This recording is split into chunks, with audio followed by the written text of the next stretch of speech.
Live, Periscope Live, and now we're getting ready to pop. We're getting ready to pop YouTube Live. YouTube Live. We're moving. Thank you, Gizmos, for the retweet. What up there, Jay-Z? How you doing, my brother? So, all intents and purposes, we'll do a quick sports take, and then we'll cut to our great president, Donald John Trump. What's up, Johnny Ants? We know. What up, Ricky?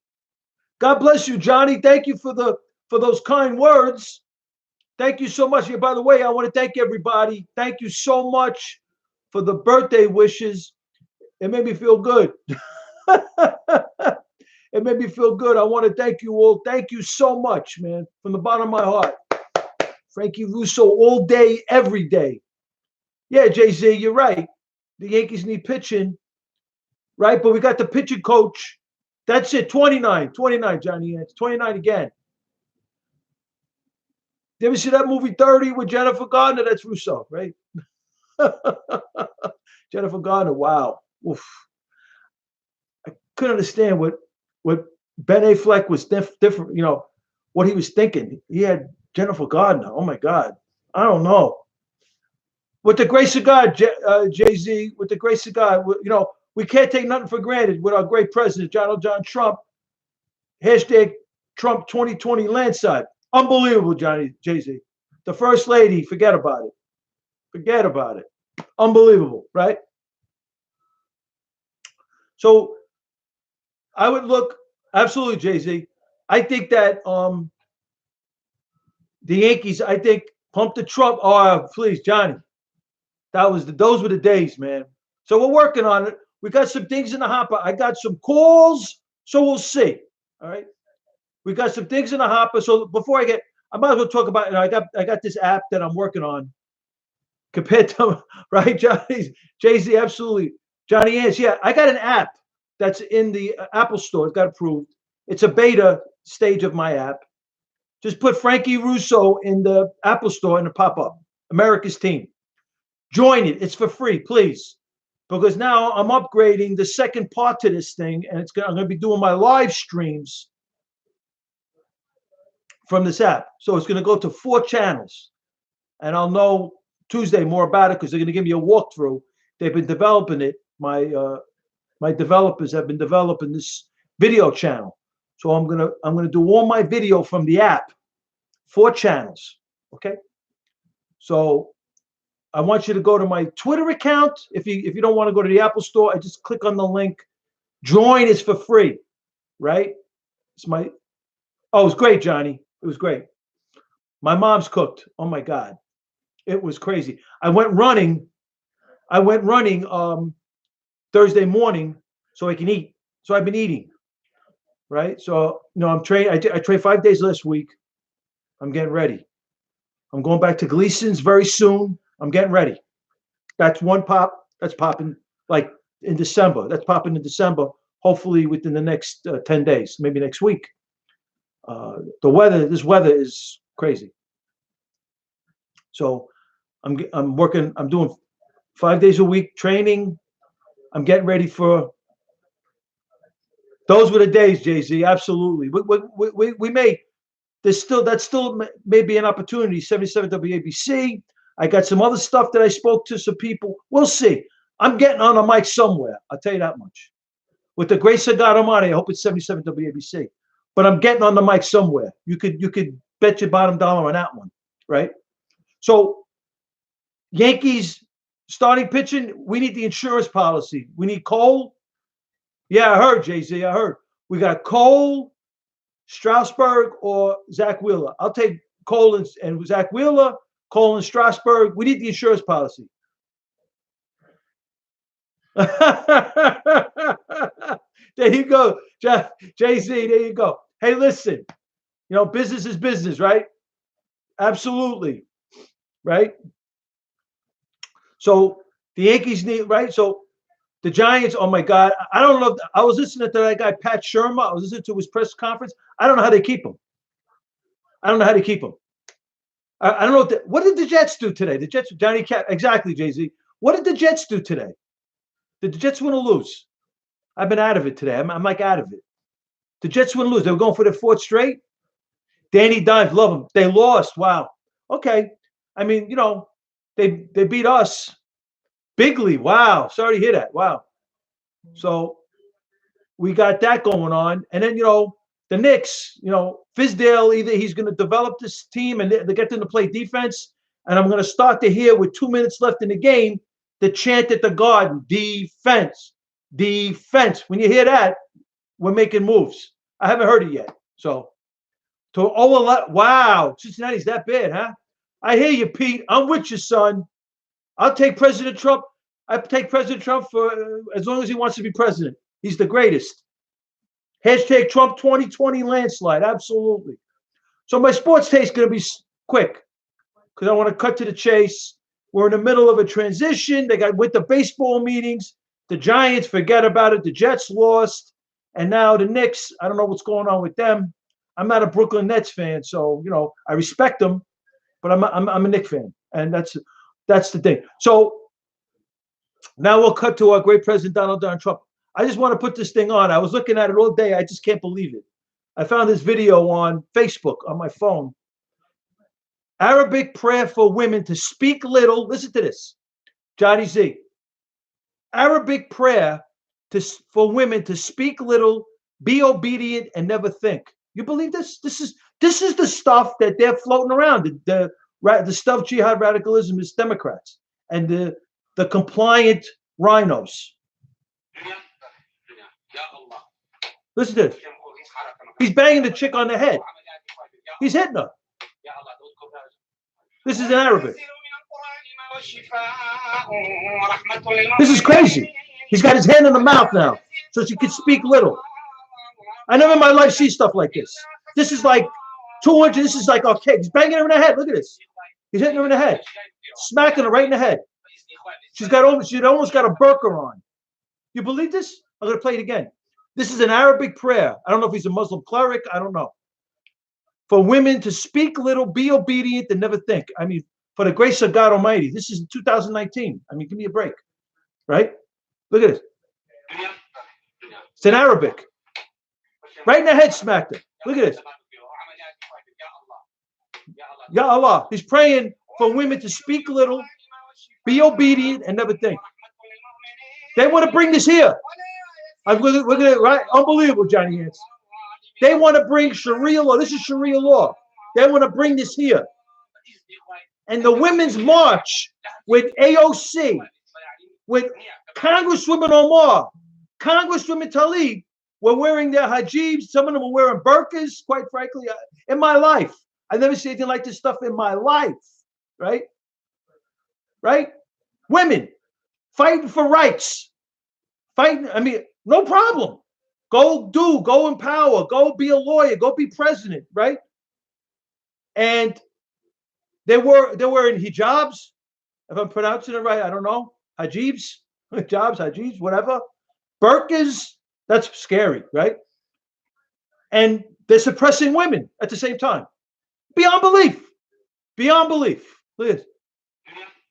In Arabic, for women to speak a little prayer, be obedient and never think. This is Democrats supporting this. Hillary Clinton got over $20 million from Saudi Arabia into the Clinton Foundation. Listen to this. He's got a hand in a mouth. There are no words for this. You can hear this, right? Unbelievable, right? Unbelievable. Never in my life have I seen stuff like this. The hypocrisies. The DNC, President Trump is the antithesis. He's the Obama Clinton crime family. I call it the vector field. Vectors of, quite frankly, anti-America. And President Trump has been, his vectors counter the anti-America, the Obama Clinton crime family, anti-America vector field that they've created for over 8 years. Because we've talked about this, right?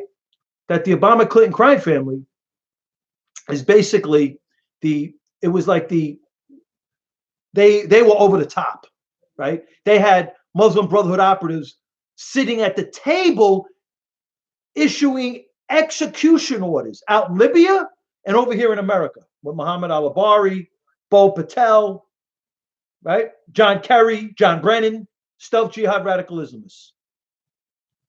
Big time, right? Beyond belief, right? So I got a few things tonight. Let me get my, we're going to do the London thing tonight, okay? America Today, America's team.today. So, oh, that's the ISIS mayor, Johnny Ants. Absolutely. Mayor Khan is the ISIS mayor.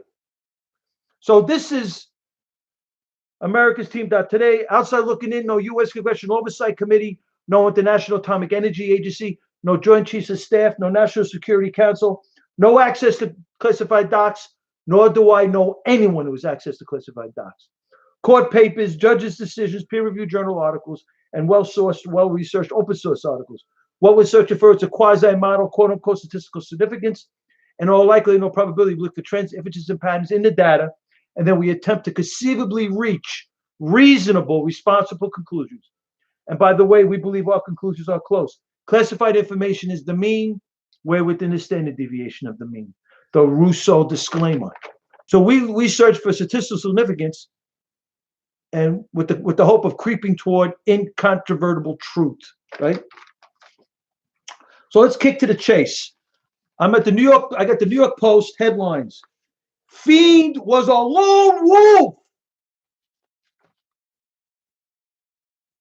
in sheep's clothing. A lone wolf, they said. Do you believe that? He's a lone wolf. Really? You believe that? In all honesty. Right, Johnny? It's there you go, my brother. With all these whistleblowers, right? Well, so-called whistleblowers, right? There's a lot of rats out there, you know? So check it out. Lone wolf, right? Lone wolf, they said, yeah, he's a lone wolf. It reminds me when Cuomo said the pipe bomber was a lone wolf. The governor said, yeah, the pipe bomber, he's a lone wolf too. He said, yeah, the Boston Marathon bombers, they're lone wolves too. Oh, yeah, the Orlando pub shooter, he's a lone wolf. Oh, Fort Hood shooter, the Fort Hood shooter, he's a lone wolf. The San Bernardino shooters, they're lone wolves. Yeah, lone wolf. The Fiend was a lone wolf, he said.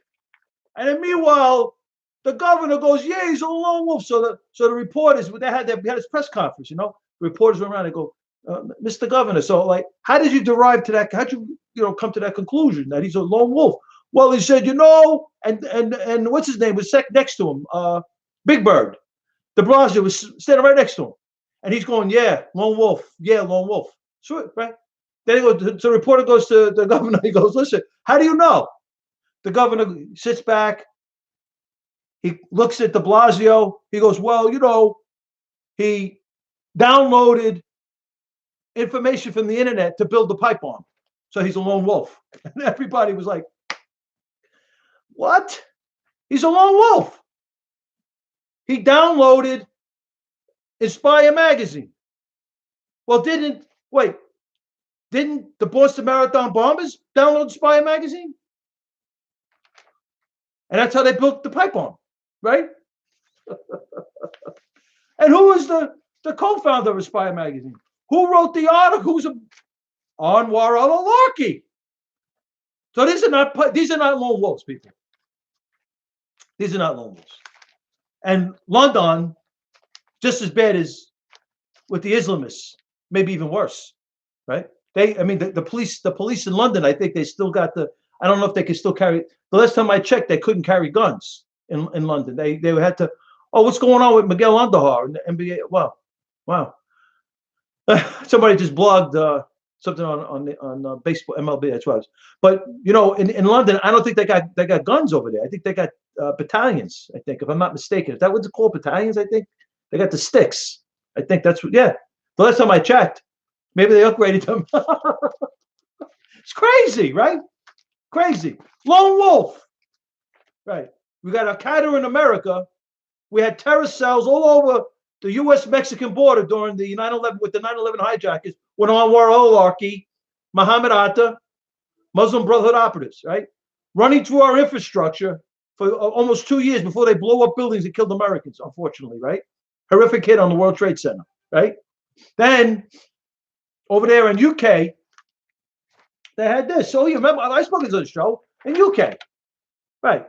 I'm not even going to go over the week. We're going to go into other London, but we're going to go into this. This is interesting. Gangs stole billions from UK taxpayers, infiltrated government, funded Al Qaeda. They gave Al Qaeda. They fraudstered the fraudsters robbed from the UK taxpayers billions, and they gave 80 to 100 million to the Al Qaeda in, like Al Qaeda in America. Fox News had a great documentary, Al Qaeda in America, unbelievable. Anwar al-Awlaki, America's Osama bin Laden, unbelievable. And in UK, right, you had Abu Alima. No, wait, Abu Alima came from Egypt. Sorry, wait. I got distracted. Somebody did a blog. So Abu Alima came from Egypt by way of Germany from the Hamburg terror cell. I talked about this on the last show. And he was a 1993 World Trade Center bomber, right? But I was talking about Abu Yahya al-Libi, this guy, the guy that Obama knows. Abu Yahya al-Libi. Abu Yahya al-Libi. He's a Libyan Briton from the Libyan Islamic Fighting Group, Al Qaeda. This is the guy that Obama gave weapons to. He was whacked June of 12. After the Gaddafi ousted, we got him by a drone. He got droned. Obama knew him. Obama knew him. Yes. Like the Afghan Taliban governor from the Afghan Taliban governor from the Herat province of Afghanistan, Hirullah, who was one of the 5 Gitmo detainees the Afghan Taliban released for Bergdahl, a traitor.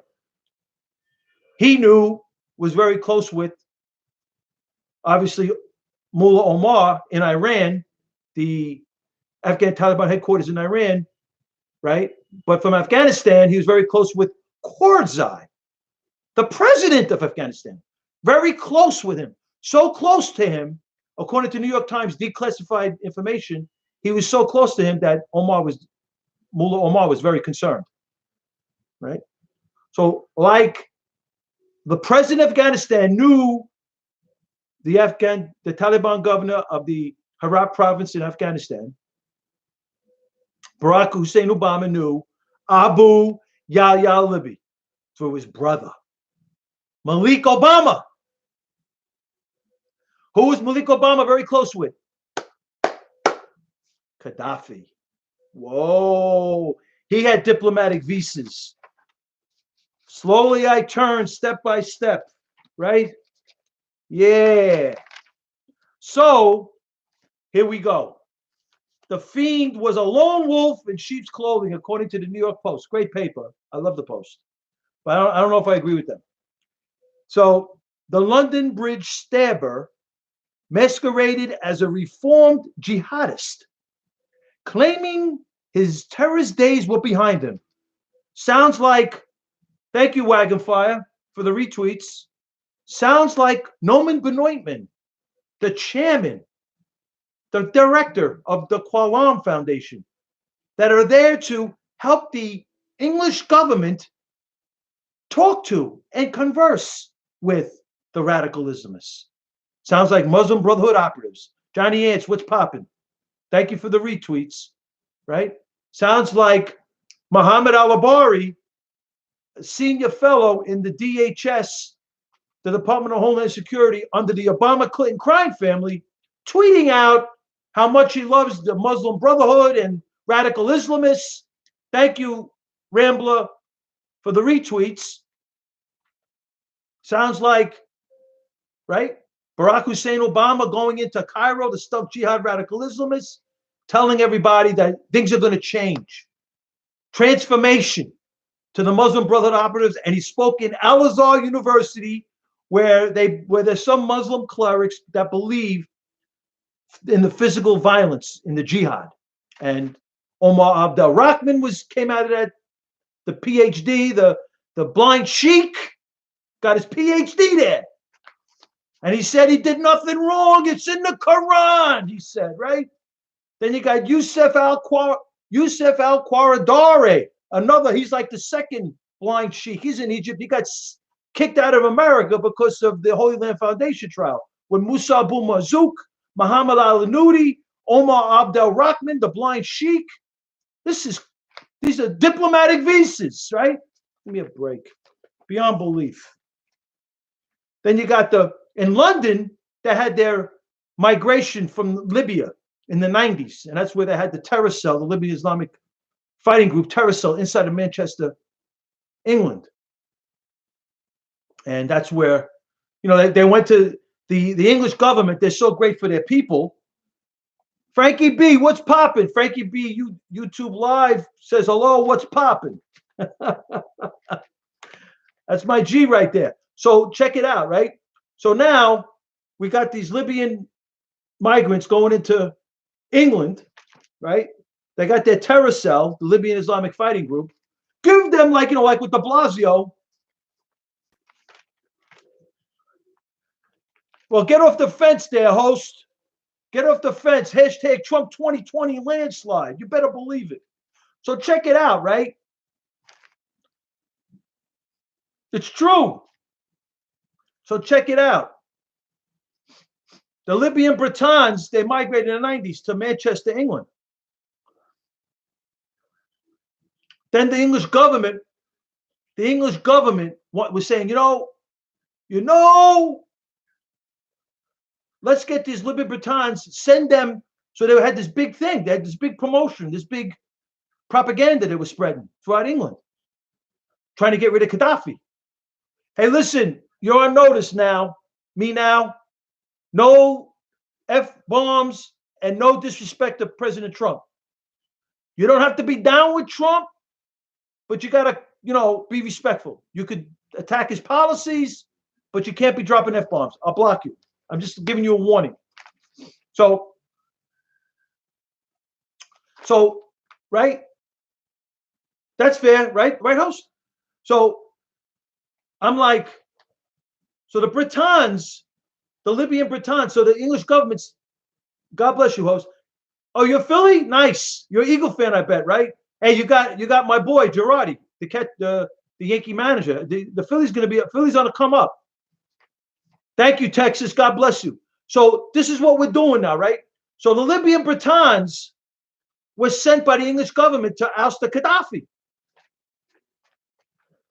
What up, Coke Report? So to oust the Gaddafi, the English government said the Libyan Britons, right? That had this terror cell inside of Manchester, the Libyan Islamic Fighting Group, Abu Yahya al-Libi, and Abu Hamza al-Masri, Captain Hook, were MI5, MI6 informants working for the English intelligence agencies, right? These guys were from the Libyan Islamic Fighting Group, right? Well, I know Abu Yahya al-Libi was anyway, right? They're Al-Qaeda in UK, right? This is Al-Qaeda in UK. They went to Libya. They worked with the interim Libyan rebels, the interim government with Mustafa Jalal and Abdel Hakim Belhaj, Muslim Brotherhood operatives. They got a hold of, because of NATO and the Obama Clinton crime family, they whacked Gaddafi and they got a hold of 20,000 Soviet man-pads that were being hoarded by Gaddafi. What up, Texas? God bless you. So they got a hold of those. And then the great administration that the mainstream media is protecting, the Obama Clinton crime family, gave these Al-Qaeda in Libya operatives 400 FIM-92s. That's U.S. Stingers, U.S. man-pads, 6-foot missiles on your shoulder, and these jihadis could whack a U.S. Chinook helicopter from the ground to the sky. Crazy. It's crazy what they did. The Obama Clinton crime family. She said he came, he saw, and he's dead. talking about Gaddafi, right?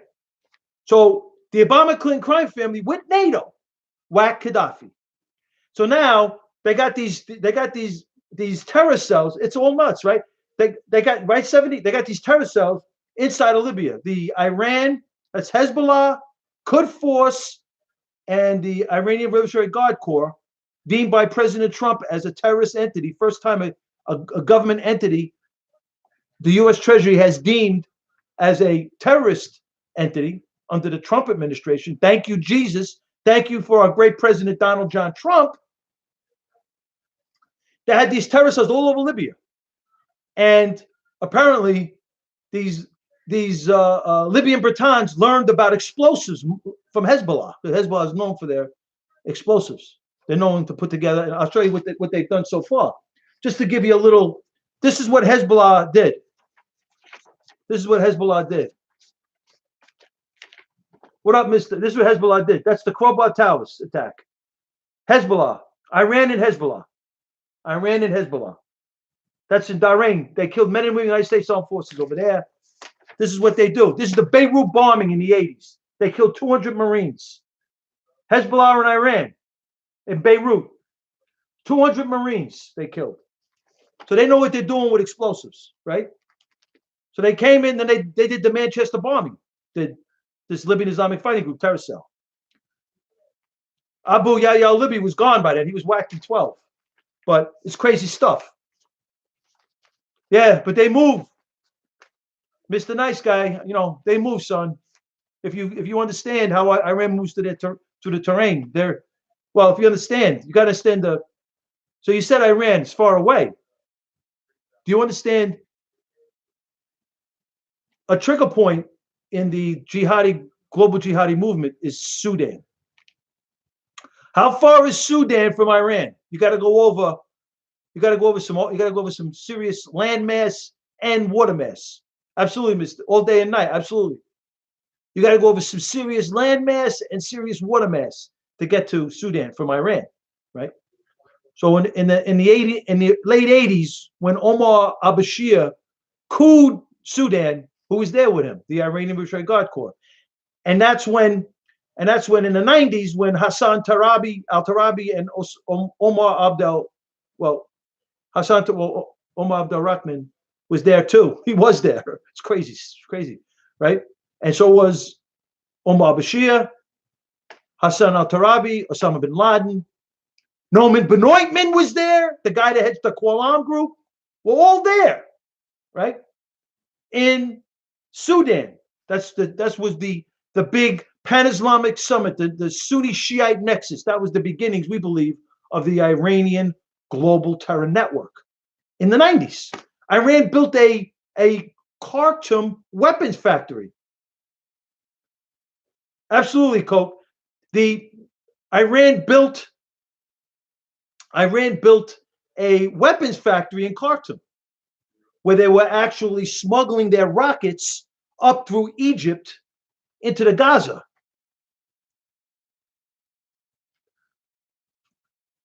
Franco, you're on a watch. Thank you, Coke, for the share. Franco, you're on a watch. If you disrespect the president with curses, F-bombs, I'm blocking you. You don't have to like the president. You could talk civilly and we're good. We could talk civilly and we're good. You don't have to like the president. It's okay. It's America, right? So check it out, right? So we were talking about because this guy apparently, less than a year after his early release from prison for admittedly joining in an Islamist plot to bomb London landmarks, sounds like Omar Abdel-Rahman, the blind sheik in America. Usman Khan, maybe he's related to Mayor Khan, right? The ISIS mayor, killed 2 people, including a young coordinator of the rehab program. He was so earnest to join this radical Islamist. Another staff member of the program, called Learning Together, were also killed, and 3 others were wounded. this guy Khan, maybe relations to Maya Khan, probably is. He's probably on the stealth. He had two kitchen knives, wearing a fake suicide vest, would have wreaked more havoc if civilians hadn't taken him down before he was shot by the police. Khan, wearing an electronic monitor from his 2018 release, acted alone, said the London police. Acted alone. You believe that? Do you honestly believe that these are lone wolves? With all of this, the simple information I just gave you about Al Qaeda in the UK, and they have London is worse than New York. But you know, De Blasio and Cuomo are giving out. They're giving out municipal IDs. They're giving out driver's licenses to undocumented people. So it's a breeding ground for terrorism. There were, you know, in London, I don't think the police have guns. I think they have sticks, battalions, or whatever they're called, right? That's what I think. The last time I checked, that's what they had. I don't know if they upgraded it. It's crazy, right? It's crazy. Nevertheless, ISIS claimed responsibility for the carnage, tweeting that Khan had killed in response to its calls to target countries fighting the jihadist group. Investigators remained throughout the day at Khan's home, who was believed to have been hurrying in and out and conducting forensic tests outside his townhouse. This guy lived in a townhouse, apparently. Meanwhile, Britain mourned the victims on horrific, with many expressing outrage that Khan has been walking the streets at all. God bless you, Johnny Ants. Thank you so much. You got to sign up for my app. Johnny Ants just signed up for America's Team app.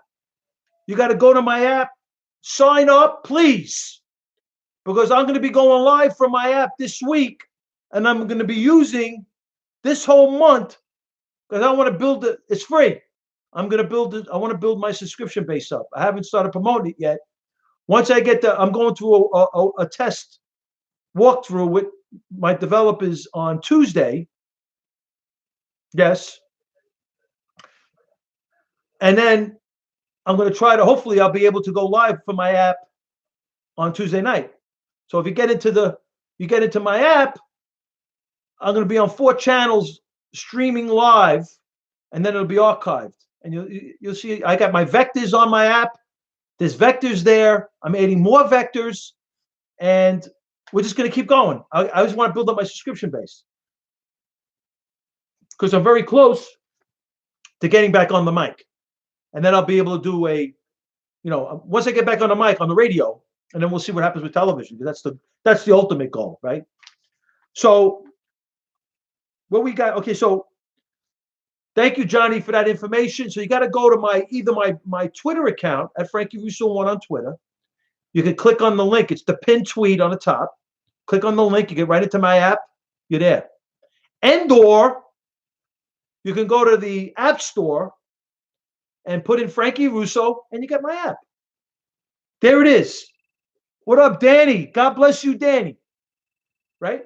So there we are. Go to get in there. It's free. And then down the road, obviously, I want to monetize it so I can stay on the air. I want to get on the air. So I'm going to monetize it, and you'll see if you want to. It'd be like an a la carte thing. You could stay. You could keep it what you got, and then it's going to be have special shows, and I don't know what you want to call it, free, whatever you want to call it. I don't know. So according to this guy, Chris Phillips, the former head of Britain's National Counterterrorism Security Office, he claims we're playing Russian roulette with people's lives, letting convicted, known, radicalized jihadi criminals walk about our streets. That's it. It's a Brooklyn child. I like that. Absolutely. BK, absolutely. The crime that sent Khan, maybe he's Khan's cousin, Mayor Khan's cousin from London, to prison was described as one of the most significant terrorist plots in Britain history. According to the Sunday Times of London, this guy Khan, just 19 at the time, was considered by the judge to be a more serious jihadi than many of his fellow gang members when he was jailed indefinitely for public protection. This guy Khan, aka maybe he's Maya Khan's cousin, distant cousin, admitted to a charge of engaging in conduct for the preparation of acts of terrorism. He had been secretly taped plotting and talking about martyrdom. Right? Thank you, Congresswoman Omar. Thank you, Congresswoman Tlaib. Because they want you to think that, the jihadi movement is gone, right? A lie. They're in the bushes, waiting, the Islamists. I would like to do such a course. Wow. So he said, so this cleric, wow. Okay. So once behind bars, the high school dropout, this Khan guy, who is known to follow radical cleric Qadare and suspected of planning to create a terror training camp on family land in Kashmir, wrote a letter claiming he was reformed and requested a de-radicalization class. You believe this? With de-radicalization classes. It sounds like Qualam Foundation. Norman Benoitman, he was the director. He was all the way in Pan-Islamic Summit. He claimed that the Pan-Islamic Summit and the ouster of Gaddafi came right directly after the Pan-Islamic Summit, the Sudanese Pan-Islamic Summit with Tarabi and Omar Bashir in Sudan. Norman Benoitman. This Qualam Foundation is basically the de-radicalization program. They've supposedly created this de-radicalization program for the English government. Beyond belief. Beyond belief. Beyond belief. It is just, you can't make this stuff up. So, this letter that Khan wrote, and he's influenced by this guy, Ajim Qadari, Chodari, right? I would like to do such a course so that I can prove to the authorities and my family and society in general that I didn't carry the views I had before my arrest. Also, he wants to prove, this guy, that at the time he was immature. You believe this? He's killing people saying that he's immature. He's a reformed jihadist. And now I am much more mature, he said in his letter. I want to live his life as a good Muslim and a good citizen of Britain. This guy Khan hoodwinked, and as well as Maya Khan is hoodwinked. Maya Khan is hoodwinked in England, Britain, London. Authorities again in 2013. The Times of London wrote, when he won an appeal of his indeterminate sentence and was granted a 6-year term, allowing his early parole, this guy Khan is not unique. And as many as, listen to this is what goes on in London. Sounds like New York. It sounds like New York with de Blasio and Cuomo and Jerry Brown from Cali and that other nut job, Newsom, handing out driver's licenses and state IDs to undocumented people, illegal aliens. Beyond belief, right?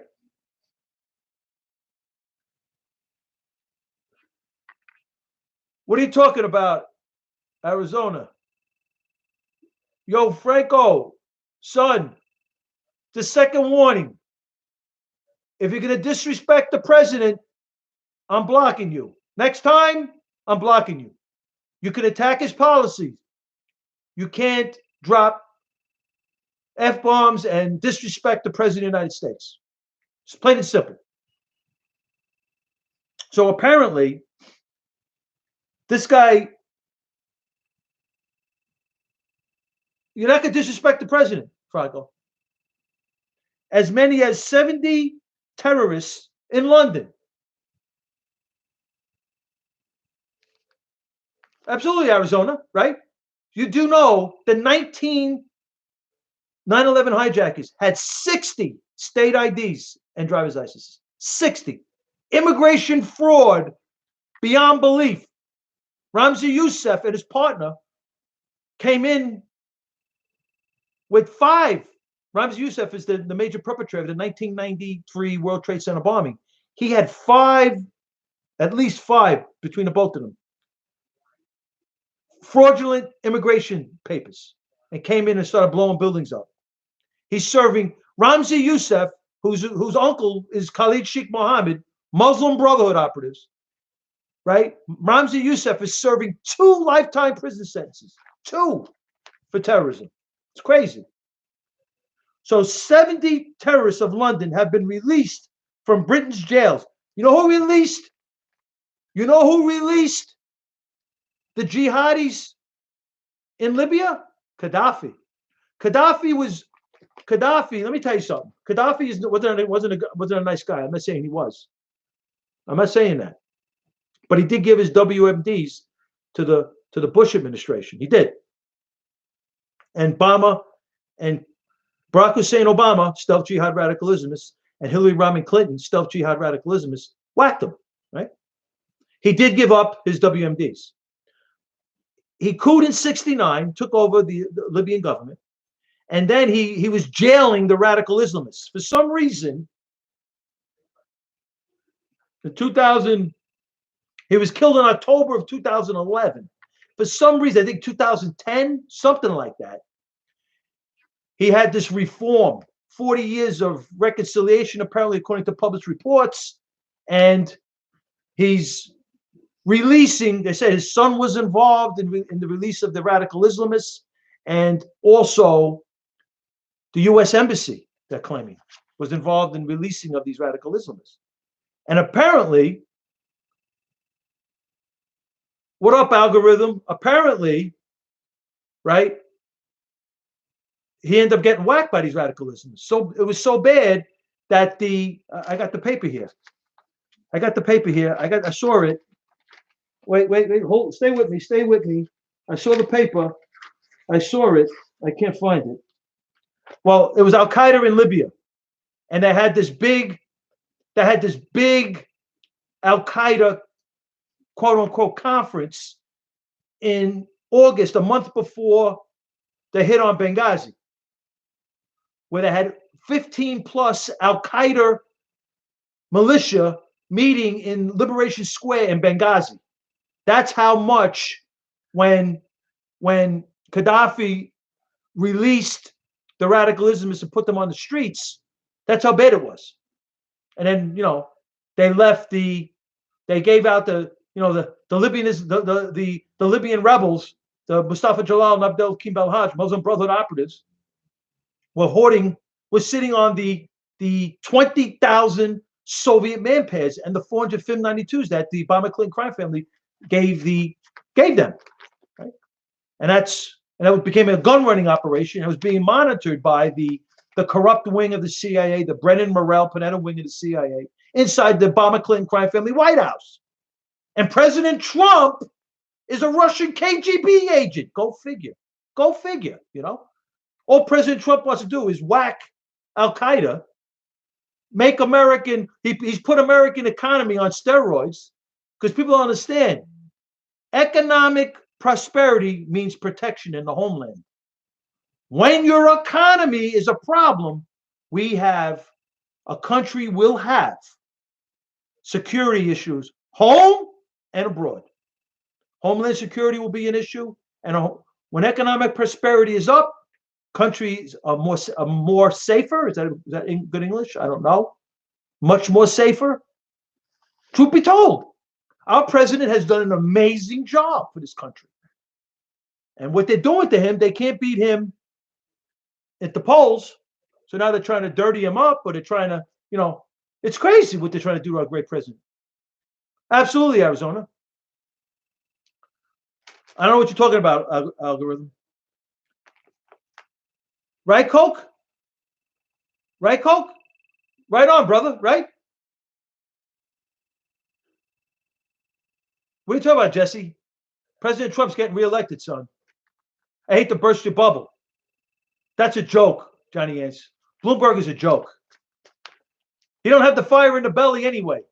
You know who's getting the nomination? Bernie Sanders. But what Bernie Sanders, I think, has got the inside track on that. But you know what really blew me away? When I was reading online that Barack Hussein Obama, the stuffed jihad radicalismist. Franco, I'm blocking you.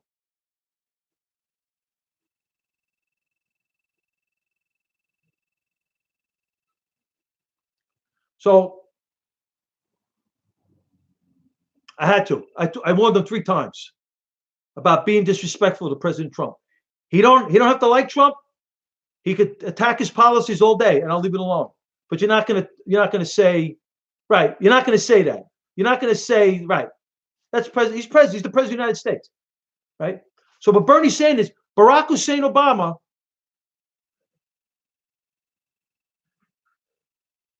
What are you talking about, algorithm? Barack Hussein Obama is claiming that if Bernie Sanders, he's gonna challenge a Bernie Sanders Democratic candidacy for president. What are you talking about, Biden? Biden is a non-starter. Biden don't have the fire in the belly either. Biden is there to get ahead of the story, so he don't go to jail, and his family don't go to jail. He don't want his son to go to jail. That's why Biden is there. Biden is there not to go to jail, and he's able to say so.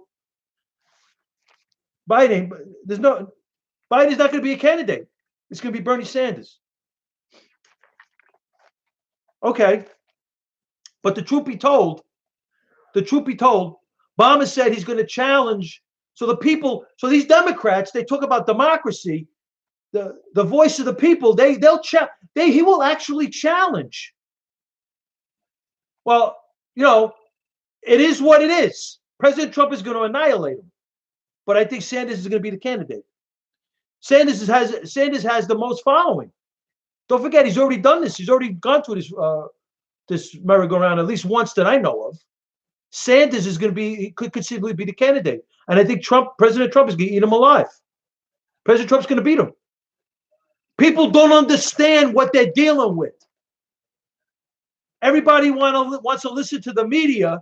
The media, once again, is selling them a bill of goods. It's not going to happen, Rev. Sorry, bro. Wrong story. Biden ain't getting the nomination. He ain't getting it. And if he gets it, President Trump will eat him alive. Bernie Sanders is a fraud, right? Bernie Sanders could get the nomination because in order to win with 16 people, you got to be able to pigeonhole this thing to start off. It's all about the start in this thing. It's how you start. Very important. This is a marathon, not a sprint. But it's very important how you start. President Trump will annihilate him. People don't understand.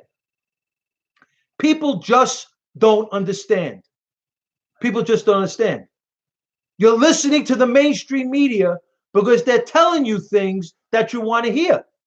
They're not going to tell you how smart President Trump is, how brilliant he is, how much of a tremendous political tactician he is. Do you know he had no ground game in 16?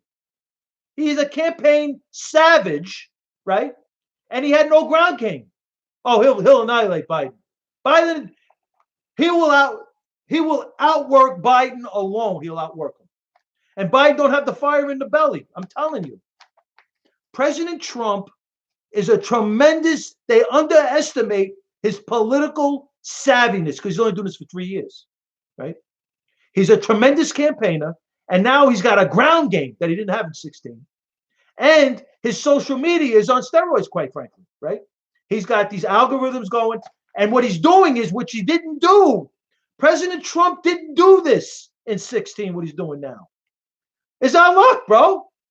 Absolutely, Johnny Ants. President Trump is getting data. From where? From the rallies. From the rallies. President Trump is getting data from the rallies, which he didn't do as much as he's doing now. President Smokey Joe, you're on notice. You can't drop F-bombs in the room, and you can't, curse out the president. You don't have to like Trump. You could attack his policies all day. I don't really care. But you're not going to drop F-bombs in the room. I'm going to block it. You got warned, okay, Smoke? The truth be told,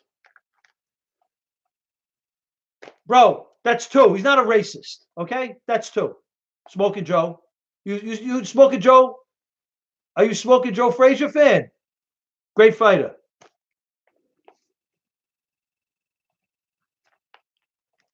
You're entitled to your opinion. I don't agree with you. Did you vote for Hillary Clinton, Joey? Smoky Joe? So the truth be told, right? President Trump will eat Bernie Sanders for lunch. Will have his lunch. Elizabeth Warren, you can forget about it. She's done. She has no credibility, right? Who's gonna beat him? Kamala Harris? She's got no credibility. Cory Booker? He's got no credibility. Who's gonna beat President Trump? Michael Bloomberg? You don't have the fire in the belly. He's getting it too late. You see, Bernie Sanders got a little gravitas, right? He's got a little bit. President Trump's going to eat him for breakfast, lunch, and dinner. But I think he's getting a nomination. Because in order to move, you got to pigeonhole this thing. You got to have a good start. I'm not saying it's the end all, but it certainly helps, right? If you get momentum, because this game is all about momentum. Because Bernie starts off with 20, 25, and they're solid. He's starting off with a solid 20, 25%, I believe. I don't have the numbers in front of me. But see, the thing about Bernie Sanders, it's solid among that 16 group. So he could get the momentum, and then people feel slated. Is that the right word? From the 16 election when Hillary Clinton had the whole thing fixed. And she outed Bernie Sanders in California on a fraudulent from the polls, all this fraudulent information. And between that and the superdelegates, which is another fixed job, right? They fixed it for Hillary Clinton. She got 200 delegates, man. She almost became the president of the United States. Algorithm, you're living in a dream world. You're dreaming, son. Did you vote for Hillary Clinton? I'm just curious. Because I voted for Donald John Trump, I think it was November 6th, November 8th, 2016. Oh, Veronica's asking me if I'm in the mob because my last name is Russo. So because I'm an Italiano, I'm in the mob. There are just no words. There are no words. The logic. Veronica, where you from? Is that you? Are you real? Are you a bot? A fish called Trump. Rallies are data good, right?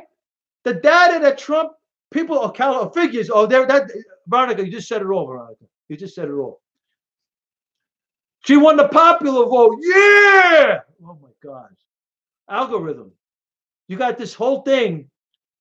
Algorithm. I'm thinking you got some sort of brain going on. Absolutely, Robbie. They got I thought maybe you had a little more going on. Eustace clobbering the Pats. Wow, really? Wow. Hey, listen, hey, that's a beautiful thing, Veronica. Come on. That's a beautiful thing. Veronica, that's a beautiful thing. Come on, Veronica. Let's be real and honest. Let's be real and honest.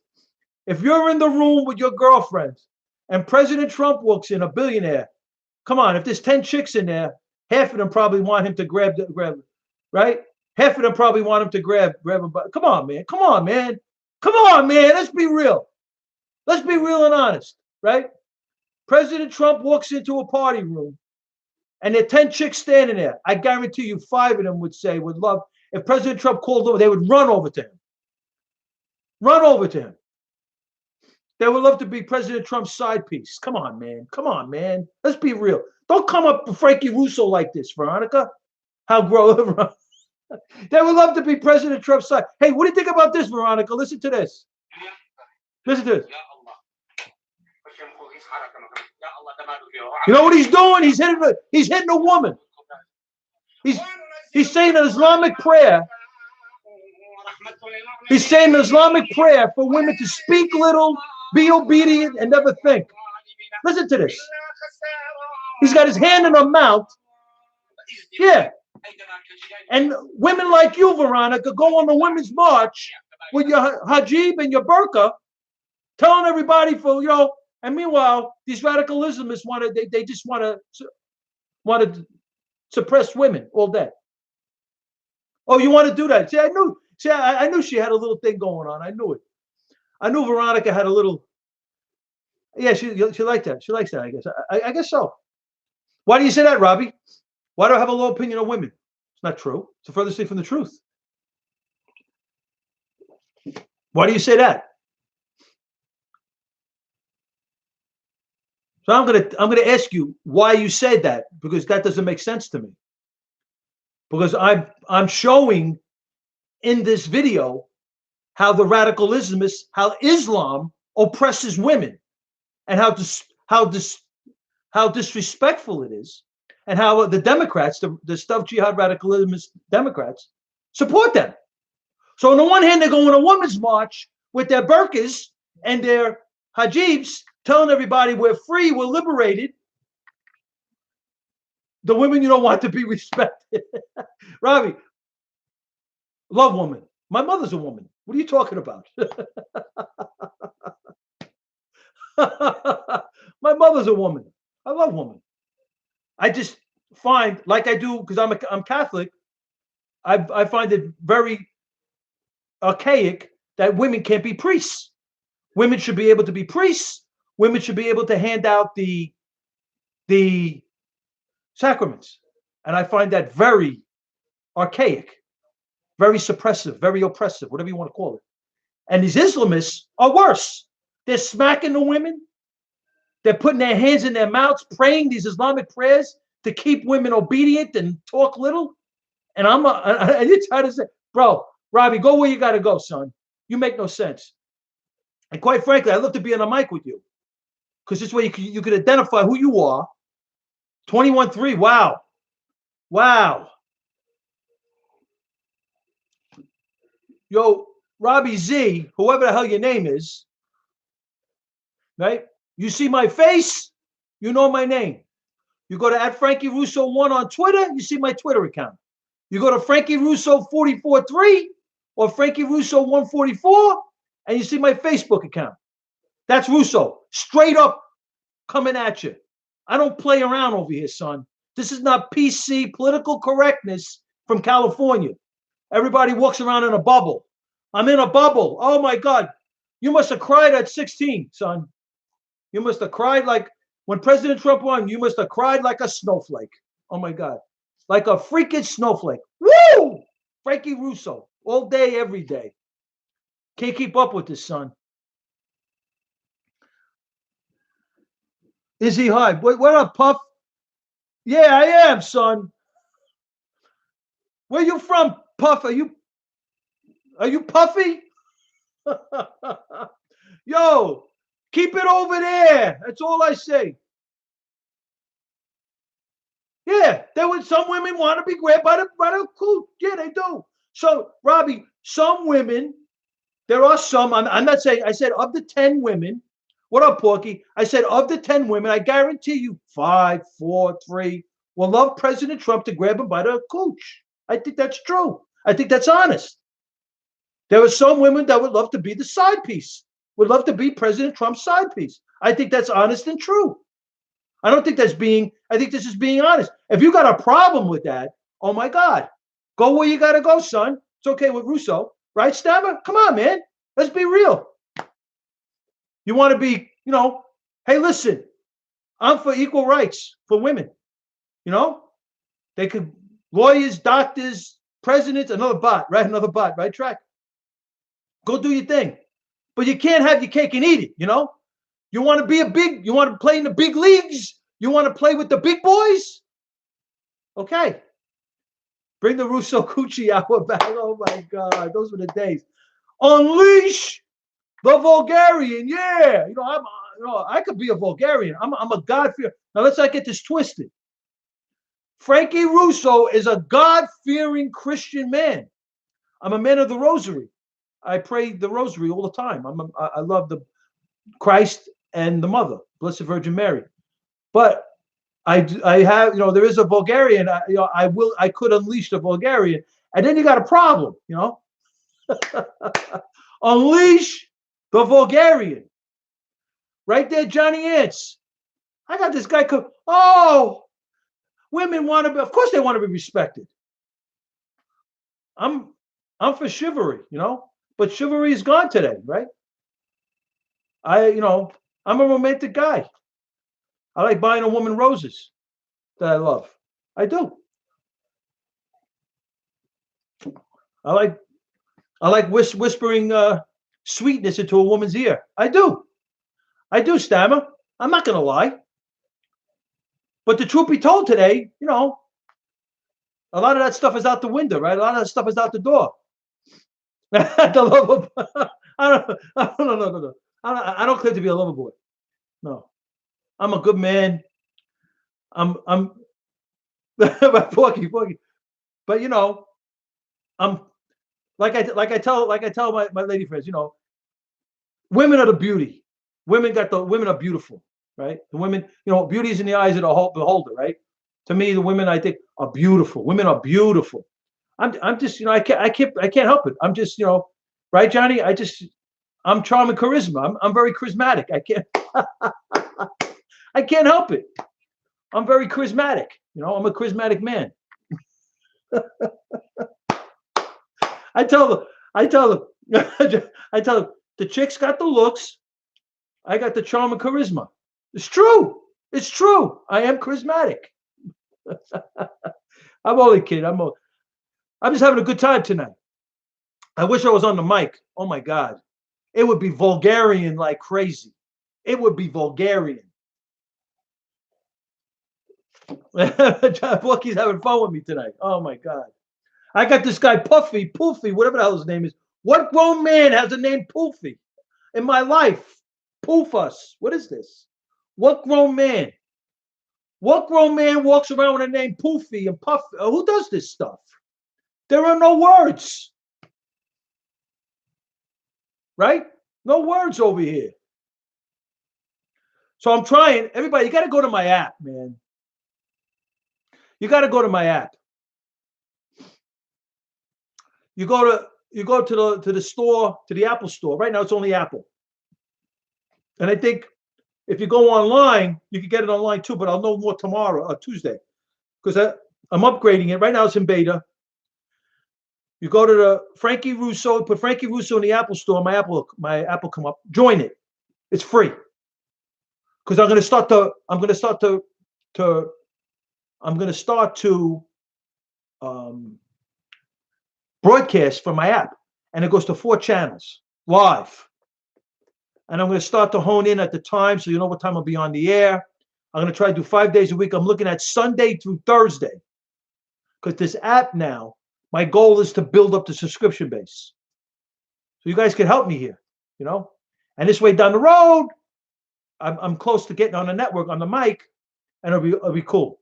Because then I'll do a pre-show, and you'll see the pre-show, and then I'll do the live show through the app. It's going to be cool. I did 143 shows at 77 WABC. I've done over 1,000 hours over here on my couch in Brooklyn. I'm getting ready to go back on the app and get our great president, Donald John Trump, reelected, quite frankly, right? I'm a Trump guy. Just look up there, Trump, all the way, okay? You come into the room, you don't have to like Trump. You could actually attack his policies. I got no problem with that. But please, don't disrespect the president. Don't call him a racist. It's not true. Don't call him, drop the F-bomb, drop curses on the president. It's wrong. He's the president of the United States. He deserves to be respected, okay? He works very hard for this country. And quite frankly, his family too. You have to tip our cap to the Trump family. They've sacrificed a lot for this country. They have. They've garnered billions of dollars, hundreds of millions of dollars through business, through creating their own wealth. They didn't come into the government to try to get wealthy. They already were wealthy. So they gave up a tremendous lifestyle. You got to give them credit for that, the Trumps. From the father to the daughters to the sons to the first lady, you got to give them credit. President Trump works feverishly for this country. And he's a great American. He is. He deserves the respect. Now, you could disagree with his policies. No problem. I have no problem with that. This is America. You could be the lefty of the left. But don't disrespect the guy, please. Drives me crazy, man. I didn't. Right, Porky. Number one rule. I didn't like Obama's policy. I didn't like his policies.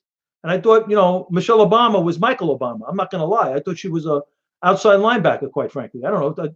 I agreed with, what's her name? Oh, the famous, oh, okay, DeLuca, you're entitled to your opinion. The famous comedian, the chick, I loved her, Joan Rivers. She claimed that, DeLuca's on a rampage. She claimed that, well, I am pro-Israel. You're right. I am pro-Israel. You're right. You're right, DeLuca. I'm a God-fearing Christian, man of Christ, and a man of the Rosary, and I love Israel. I would love to go to Israel, quite frankly. I love Israel. I love the Mossad. I love Netanyahu, but unfortunately, he's being taken over by the left. That the way they're fighting him, they're fighting Trump over here, our great president. But I love Israel. I would love to go to Israel, but unfortunately, the world is crazy. The world is nuts. I can't. Wow. So Johnny Ants, the Patriots are going through a rough time with Houston. Houston's a tough team, but you understand, these are professional athletes. You're not going to have 14. You're not going to have 16 games of perfect football. You're going to have your ups and your downs. You have your peaks and your valleys. It's like a baseball season, and you hope to have more peaks than valleys. That's all. You got to see. I had a show. Yeah, he was great, Robbie. He was great. I saw some of the video on his trip to Afghanistan during the Turkey week. Brady's unbelievable, Johnny Ants. I'm not a Patriot fan, but Brady is top notch. Brady's top notch. Top notch, man. Tom Brady's top notch. I don't know if they're going to win Super Bowl this year, but they're going to get close. And if they catch it right, I missed it, Coke. I want to see that. It's on Netflix, right? I heard it's 3 hours. Ravens, right? I agree. What a steal! What a steal, Lamar Jackson, right? Lamar Jackson. Oh my God, what a steal! Right? The kid's got to be careful though. Johnny Ants, right? The kid's got to be careful, Lamar Jackson, because I mean, NFL, this kid can run, man, and his passing is so much better now. Kid's tough. I like the kid. They were smart, right? Right, Perkman. They were smart. They drafted Lamar Jackson like the end of the bottom of the first. That's what the Giants should have did with Danny Dimes. We should have had a stud defender. But this Shermer don't have it in the belly. I was listening to his press conference. Shermer don't have the you got to build a team from the bottom up. Coach Parcells used to, the great coaches stress the fundamentals, the basics. You got to perfect the basics. Maybe, Porky, it could happen. Oh, yeah, he was good? I heard it's a great movie. They said it's long, but I heard it's a great movie. Coke. But but Pacino's in that, Pesci, and do you know what that movie is written off of the book called I Heard You Paint Houses. Crazy book. I didn't get it. I heard you paint houses. Yeah, I heard you paint houses. That means, that's the OG, the gangster thing. Fundamentals all the way, Porky, right? Absolutely, Johnny Ants. Absolutely. Sherman's a joke. Because you know why? The beginnings, the foundation of a football team is the offensive line. And they got to be able to run the ball at will. I got to develop my quarterback. The quarterback to me is a secondary thing, right? The offensive line, the running game. That's how you build confidence in a team. And it takes care of a lot of things. You got a young quarterback, you don't have to be throwing the ball all the time. It takes some weight off him. Unfortunately, Saquon Barkley, who's a tremendous athlete, he got hurt.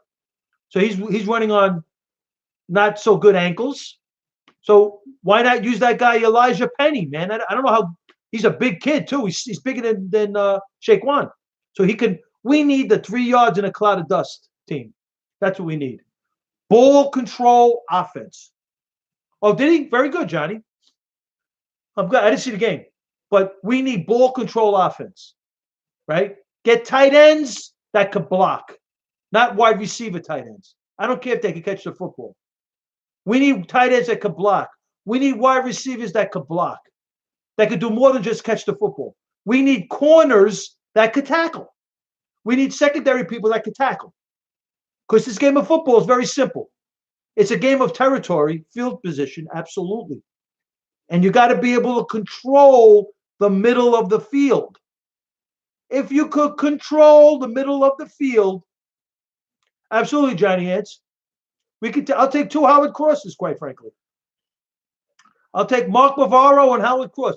2 tight end offenses. Yeah, I like the counter trey. I like power running football. That's what I would do with the Giants. Get athletic offensive linemen and run the football. That takes the heat off the quarterback. That'll reduce the turnovers now. Because people don't understand. People assume that passing is a fait accompli. But what you're doing is the most risk that you're going to take on the offense is to fade back the pass, whether it's from the shotgun or whether the quarterback's behind the center. The lower end offensive play is the running play. So you have less turnovers, you control the ball more, you keep the defense, which is weak on the Giants, unfortunately, off the field by controlling the clock. Elijah Penny, put him in the backfield, stack the box up, I don't care, 10 on the offensive line, whatever the rules you're allowed to have there. 2 tight end offense with an H-back and a wide receiver, and let's ram the ball down their throats. If we can't get 2 yards on a running play, if we can't run the ball with a yard to go on a running play, we don't deserve. Absolutely, hey, we don't deserve to be on the field. We got to be able to make the short 3rd down conversions by running the football. Then the Giants are in the beginnings because that means our red zone is going to be better. The field gets shorter. First of all, if you don't control the middle of the field, your offensive options are not as good. So then you got to throw over into the flats and over the defense, and then it's a lot easier to defend. But if you're able to breach the defense's security protocols in the middle of the field and start to break down the defense in the middle of the field, that means your options will become greater now because you have more. The field is bigger. You have more options to attack as far as field territory. But once your defense clogs up the running game and forces the team to go out in the flats, then the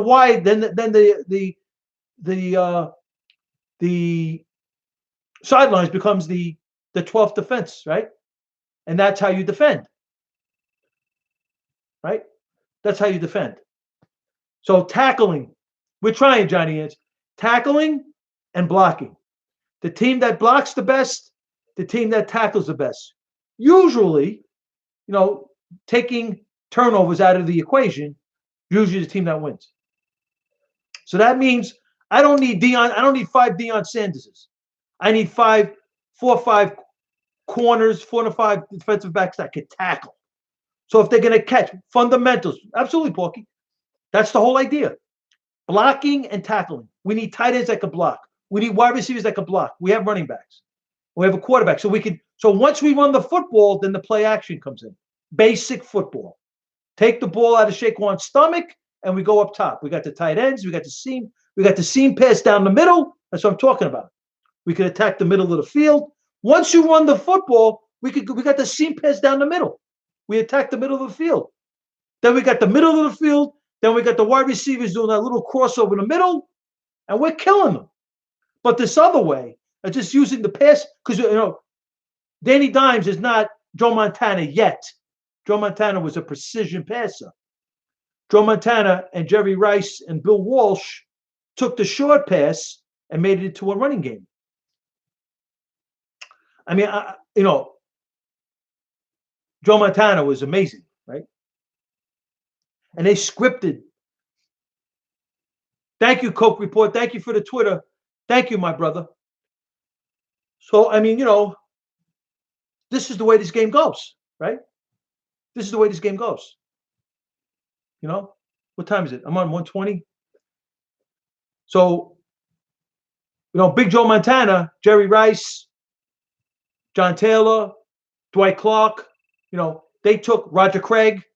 They took the passing game and turned it into a running game.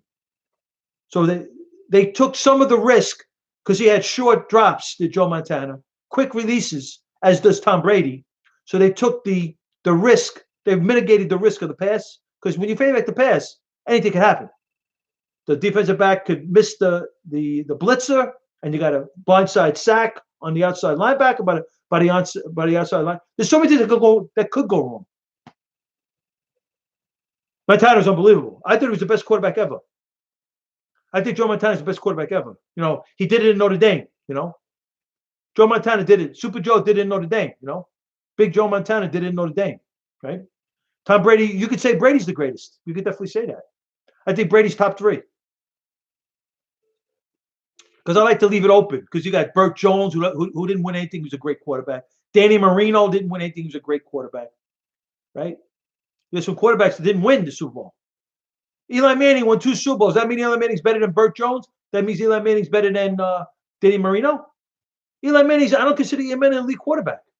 I consider him a good quarterback, probably a Hall of Famer because of his 2 Super Bowl MVPs with great moments. That's it.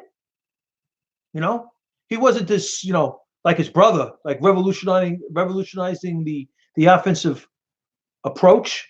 I mean, once his brother, Peyton Manning, stepped to the line of scrimmage, the game changed. Once he stepped to the line of scrimmage, the game was changing. And he was an amazing weapon. He was like an offensive coordinator on the field. And he was a precise passer as well.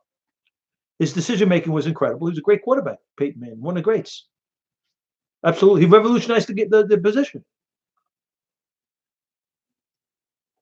Danny Marino was another great quarterback. Strong arm. Very few strong arm quarterbacks really make it, because they fall in love with their arm and they try to throw through defenders, and that's where they run into problems. They make big mistakes at the wrong time. Terry Bradshaw, right? Great quarterback, 4-time Super Bowl MVP, 4-time Super Bowl winner. I think he was MVP 1 or 2 of the years. I know he was MVP 1 year when he had a great year, but he was a big arm quarterback. So sometimes big arm quarterbacks don't always, because they always like Brett Favre, he was a big arm quarterback. Danny Marino was a big arm quarterback. To me, like Joe Montana, precision and anticipate. Precision, it was incredible. His precision was incredible. So, but anyway, where are we? So that's my take on the football thing. So we got this. So to get back to, I got off on a tangent. I forgot where I was. But to get back on this terror on the London Bridge, which is this isn't the first time. Apparently, the as many as 70 terrorists have been released from Britain's prison. So I was before I got off into a tangent, I was comparing it to Omar Gaddafi's release of the radical Islamists in 2010 or 2011, before he got whacked in October of 2011. He released all his jihadists that he put in jail because he couped Libya in '69 with the Iranian Revolutionary Guard Corps. So, according to the Prime Minister of England, Boris Johnson, who visited the scene at London Bridge, said he had long argued that it was a mistake to allow serious violent criminals to come out of prisons early. So I don't know. But this is crazy. So you have this dichotomy going on, like it happens here too. We have our civil liberties, right? Absolutely, Robbie. Yeah, I'm getting off myself. I'm tired. I'm on for almost an hour and a half. So I'm going to get off now.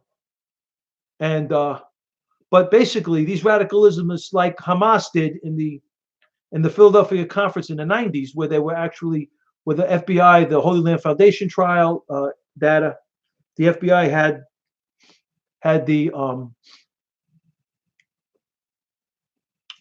Hamas operatives like Nihad Awad and Omar Ahmad, the founders of CARE, the Council of American-Islamic Relations, which we believe is the Democratic National Conference now, with the faces of Congressman Omar,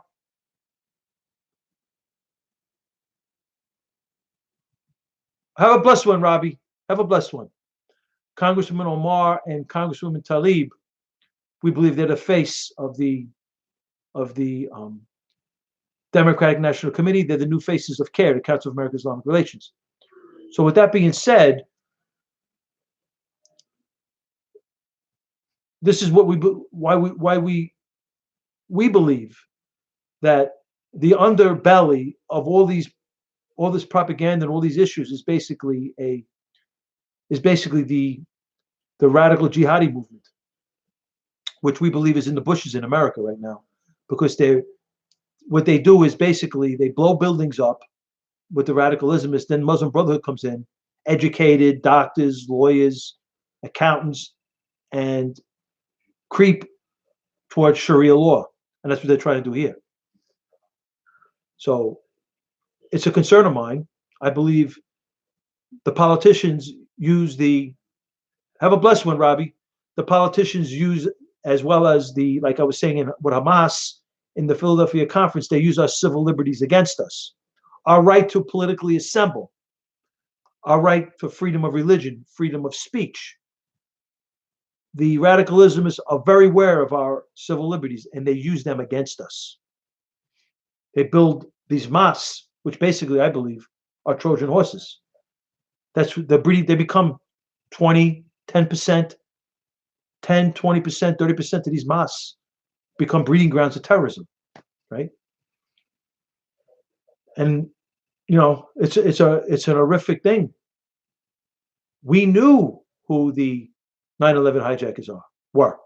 We knew who they were. So there was some sort of debacle because they were informants. Like, I believe Anwar al-Awlaki was an FBI informant, right? We had an FBI informant, Abdul Sattar Sheikh. He was the founder. He was actually providing the space for the San Diego terror cell. It was in his house, and he was an FBI asset with Muhammad Atta, Anwar al-Awlaki, Al-Hamzi, Al-Madar, inside of San Diego. This is before 9/11, as they were going to flight school. They were making plans to blow up buildings and kill Americans. I believe that, Porky. So that's why I'm so hung up on this stuff, because this is where I believe everything is. So what's the difference if we have a Sudanese diplomat with a diplomatic visa, Mohammed Ahmed Youssef, who was working with I'm blocking you, who was working with he cursed. Can't disrespect the president like that. You don't have to like him, but you cursed in the room. I gotta keep a certain standard. So you could attack his policies all day. I really don't care. But you're not going to sit there cursing them out. So Mohammed Ahmed Youssef was a Sudanese diplomat that worked with the Sudanese mission with Sajid Ali, who was the translator for the Blind Sheik. So they were casing America, casing all of the buildings, the landmarks in New York, tri-state area, to blow them up and kill Americans. They got sent out of, after the 1993 World Trade Center bombing, they got sent out. So what's the difference if they're Sudanese diplomats with diplomatic visas and they're George Kent from the State Department, testified before the House that fixed fake Schiff House Intel Committee, or if they're Ambassador Taylor, Fia Hill, or that State Department rep Holmes, or the other ambassador Kurt Volker, or that other ambassador Sundin Lin, Ambassador Sun Lin, Sudan Land. Doesn't matter, but they're testifying, claiming to be never Trumpers, and they're working with the Dems, the House Democrats, to take down, to coup our president on fake information, conjuring up crimes and accusations that just don't exist, framing the laws, fixing the laws like they did for Hillary Clinton when they fixed the U.S. espionage federal statute and invoked elements of intent that are not required by Congress for a felony violation. James Comey did it July 5th, 2016 on national television. Rewrote the statute, interpreted the statute, the crime family, Porky, right? And then pardoned Hillary Clinton.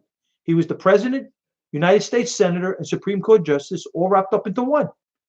Andrew McCarthy's analysis, right? It's beyond belief, right? It's beyond belief. And, you know, we have to, so we got these diplomats who are trying to coup the president on fake information, like they did with the Pfizer application, and before the Pfizer application. According to, thank you, Coke Report. Thank you so much for the retweets. So it's like the information that was given on the Trump dossier, which was fake. And according to McCabe and his testimony on Sean Hannity's show, Sean covered it. He's a great broadcaster, as is Laura Ingraham. And I miss Bill O'Reilly. I'm sorry. He was the best. Bill O'Reilly was the best. The best. When you look at this, you have like that Mueller report, which was based upon, so the Mueller report and the Pfizer, right? The Mueller report with this Russian baloney, fake, to cover up. They're covering up the criminal activities of the Obama-Clinton crime family, quite frankly, right? So when you got the Pfizer warrant, based upon the Pfizer warrant,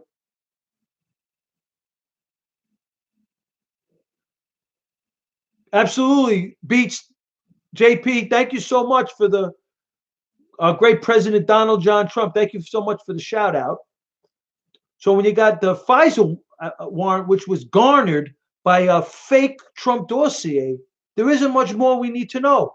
Between July 5th of 2016, where Comey rewrote the federal U.S. espionage statute, that's one deep state move. Then the fake Trump dossier, which was funded by the Clinton campaign, the DNC, with the server in the basement of her house, with the server outside the congressional IT, the R1 Brothers server, talking to each other, sending information to the North African, Middle Eastern region on American secrets, right? And then you have the fixing of the election activities of the Clinton campaign with Bernie Sanders and with Donald John Trump, where Hillary Clinton actually got the debate questions before the debate. Beyond belief, right? So what else more do we need to know? Joe Biden and Ukraine? Who cares, right? Quid pro quo Joe, right? Who cares, right? The fix is in. We got to get our president. We got to get our president. We got to call the Senate and make certain that it's blocked, because I'm thinking that they're going to try to impeach the president. I'm hoping it doesn't happen, but to keep it real, they're fixing the laws, they're faking the laws, they're fixing the information to get an impeachment from the House. Whether that happens will remain to be seen, but let's say it could happen. 50-50 chance, maybe. I don't have the numbers, I don't have the data in front of me. 50-50 chance it happens, maybe, right? I'm thinking that they got the numbers to do it, so I think they're going to do it. Let's say they do it. President Trump blocks it. Boy, oh boy, I wouldn't want to be the Democratic Party after that. If they put President Trump through an impeachment trial, though he feels confident, I believe he's going to win and it's going to be blocked. It gets blocked. President Trump is going to be a savage on steroids in the campaign world. They ain't going to stop him. And you know something? He's going to have to go after them, which he should have done in 2016. He should have put Hillary Clinton on the defensive. He should have put. No, he's not. He will be.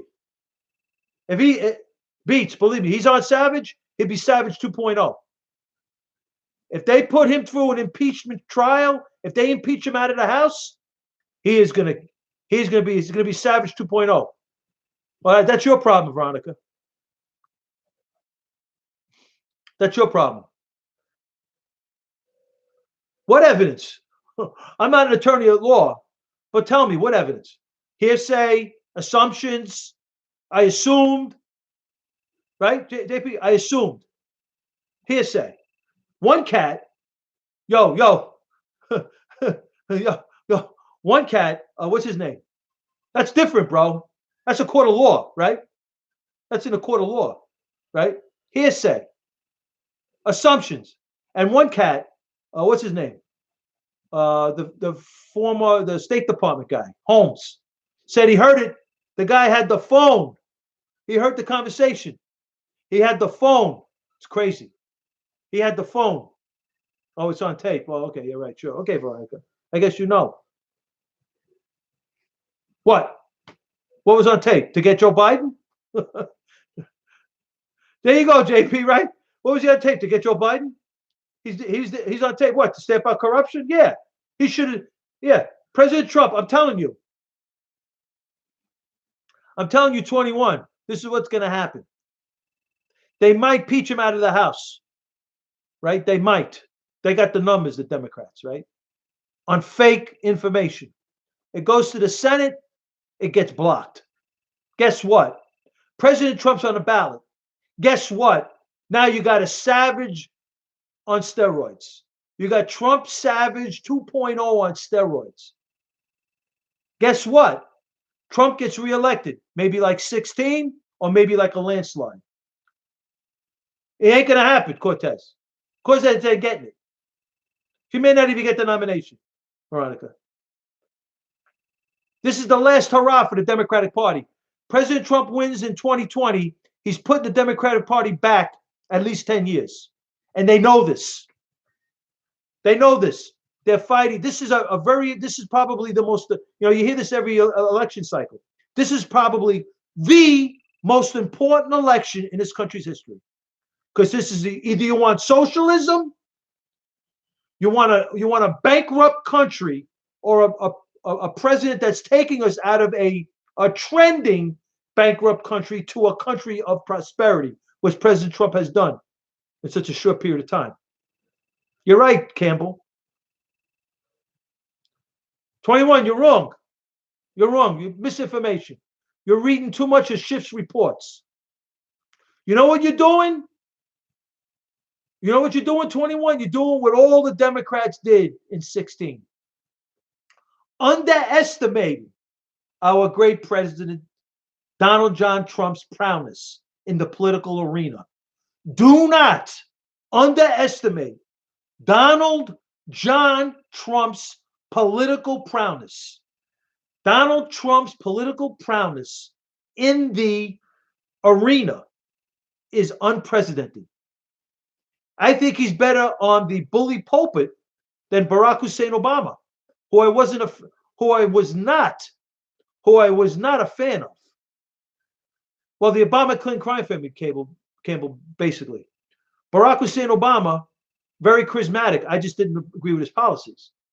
Donald John Trump, I think, on the bully pulpit is unbelievable. And he knows he is a step ahead.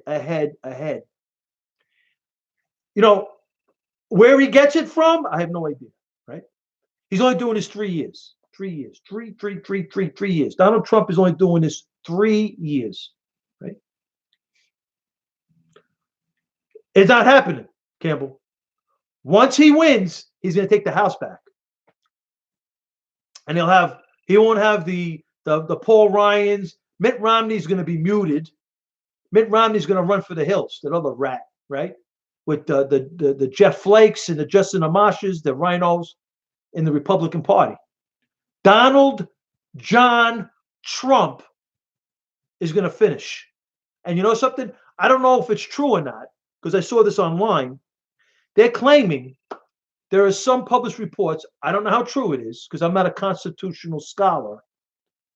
They're claiming that if President Trump is voted out of the House in the impeachment vote, and it gets blocked by the Senate, that means he can run again in 2020. That means he can run.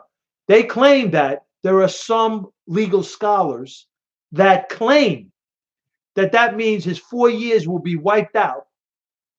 He runs in 2020 and he wins again.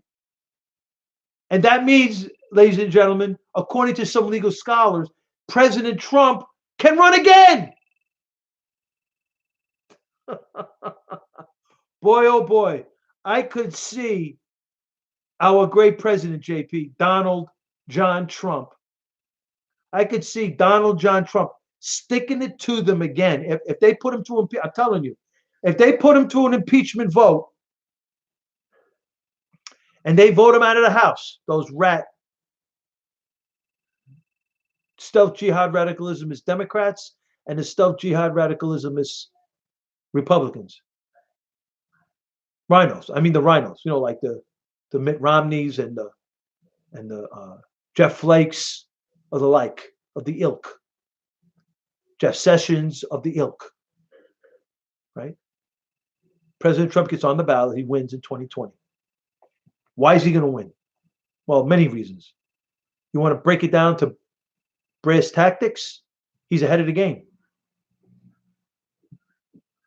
He's got more in his arsenal than he had 4 years ago. He's got an infrastructure now. He's got to get out the vote ground game. And he's got a social media on steroids. He is armed and ready, and he's raising money hand over foot. President Trump is ready. And they know it. And the last thing that we talked about earlier, what he's doing at the rallies, I don't believe he did it with such sophistication that he's doing now. In other words, he's getting and he's taking advantage of these rallies with data. He's taking advantage of the rallies with the data. He's getting 20 to 30,000 people at these big stadiums. And he's getting the most out of his rallies. So the more information his campaign could garner from the rallies, it is beyond belief what he's going to do. So let me ask you, 21, where do you get your information from? I'd like to know. Probably MSNBC, probably CNN, probably fake news. That's where you get your information from. That's why you didn't see Trump in 2016. And you're doing the same thing again, Porky. I hope it's a landslide. I'm cautiously optimistic that it is. I am. Porky, right? Because truth be told, right? Truth be told, who's going to beat President Trump? Who?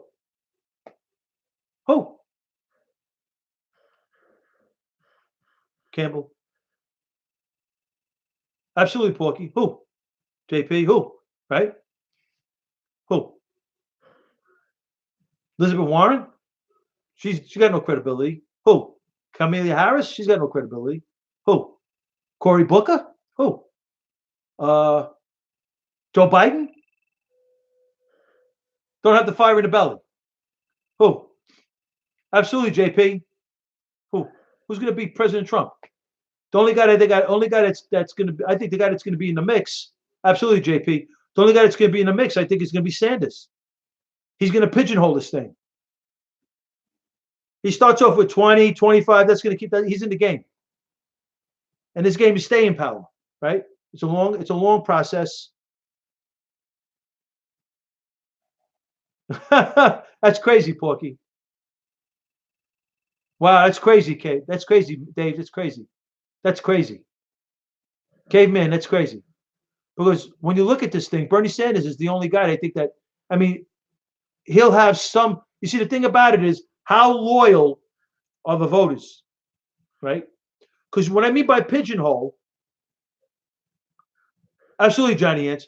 What I mean by pigeonhole, I mean like who's got the most loyal voters in that field of 16. I think it's Bernie Sanders. So when people say Bernie Sanders has got a 20%, have 20% of the, they did a sample size and he gets 20%. That's solid, Bernie Sanders. Solid 20, solid 25. These other people, they're not sure, they're not good candidates. They don't have the gravitas that Trump has. And President Trump will annihilate Bernie Sanders because he's fake. Absolutely, JP. I'm right on point. I think, yeah, because I think Bernie Sanders is fake. And that's how Trump gets him. Bernie Sanders is like the America's Fidel Castro, right? Fidel Castro claimed to get $400 to $800 a month. He died, Fidel Castro, the dictator, the dictator from Cuba.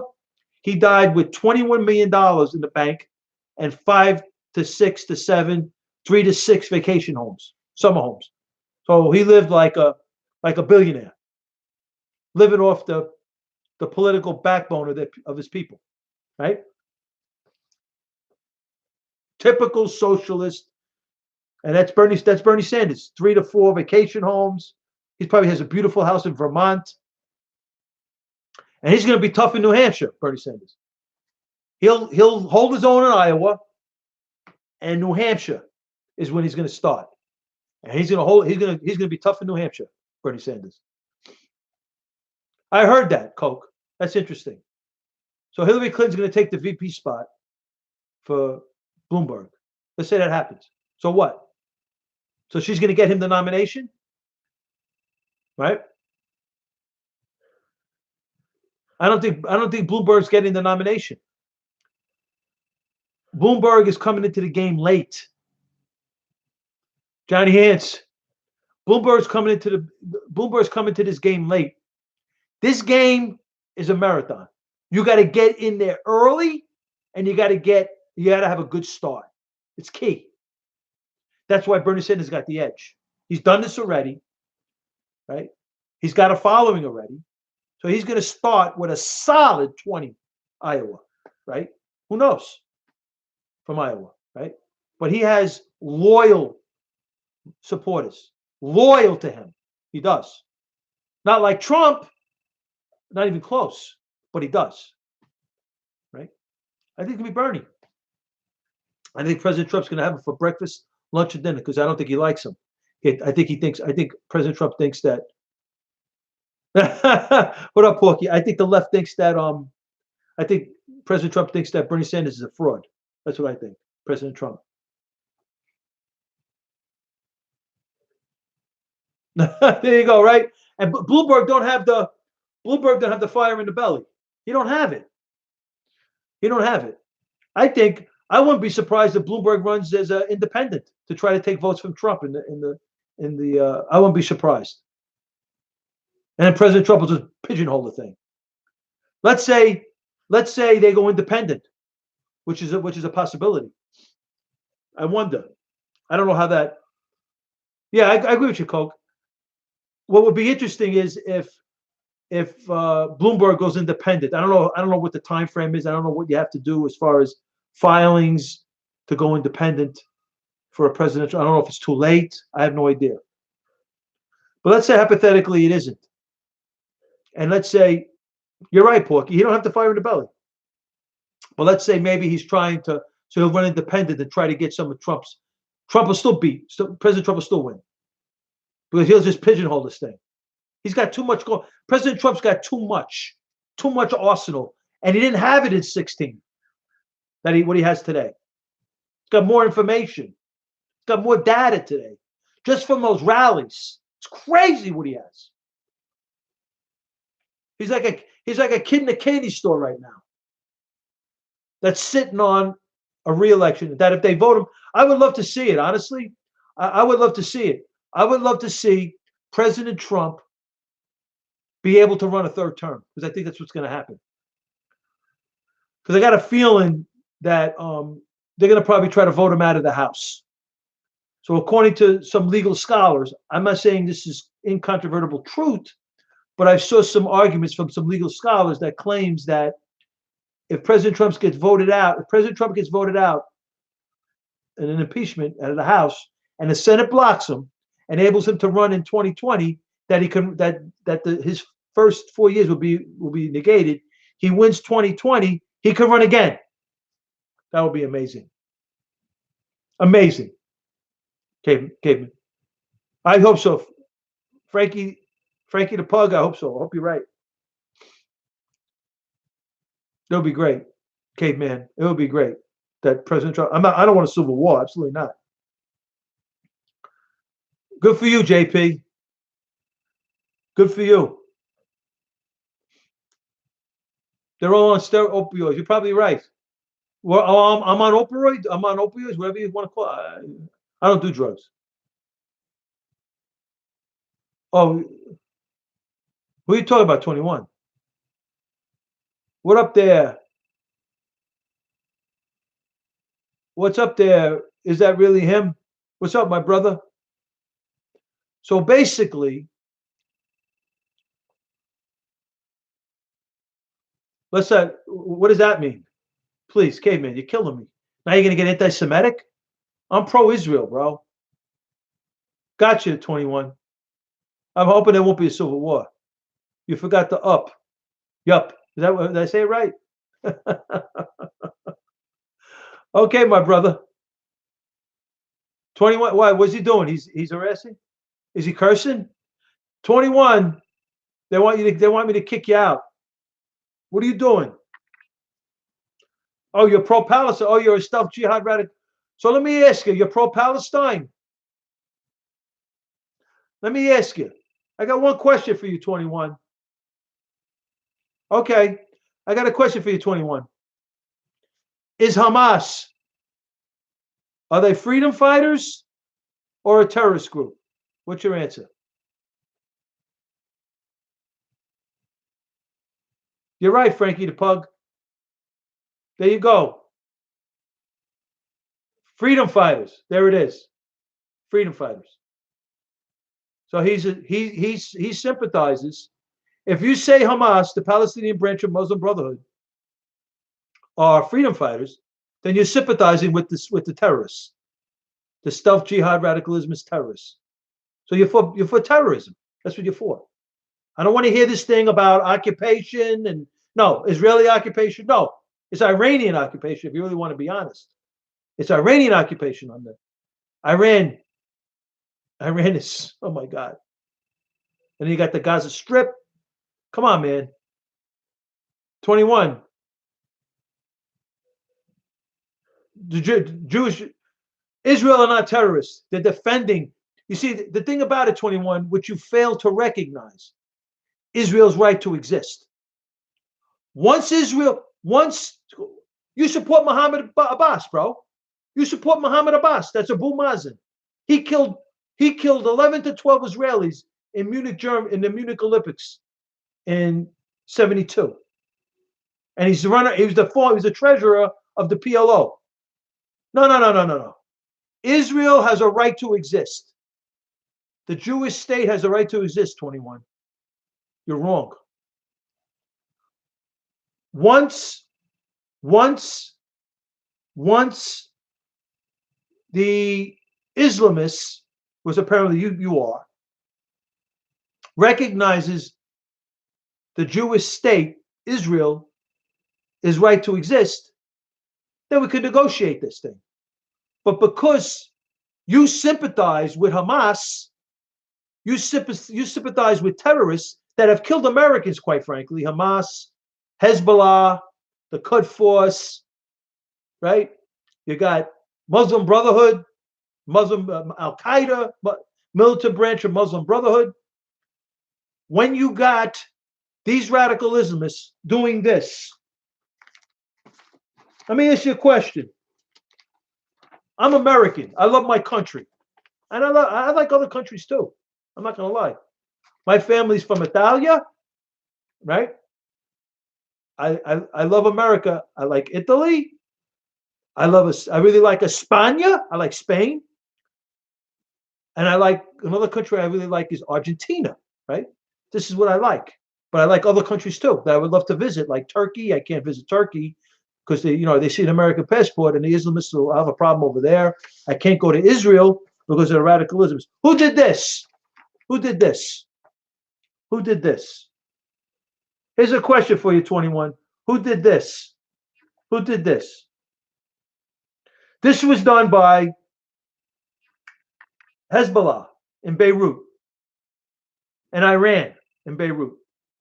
The 1983 Beirut bombing where they killed 200 Marines.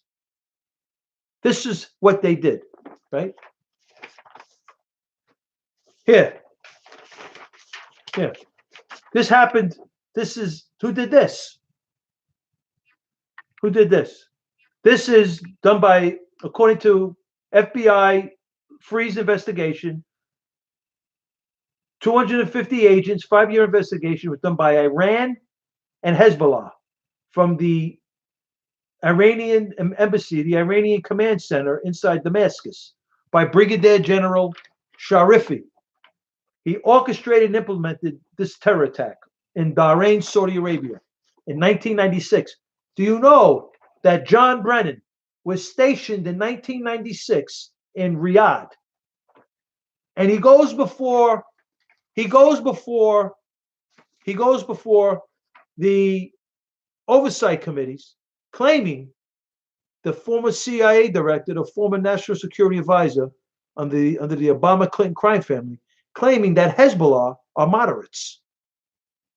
Truth be told, here's the U.S. Cole attack in the Gulf of Aden, orchestrated by, these are just a few where they've killed Americans, orchestrated by none other than one of the perpetrators was Abu Hamza al-Masri, Captain Hook.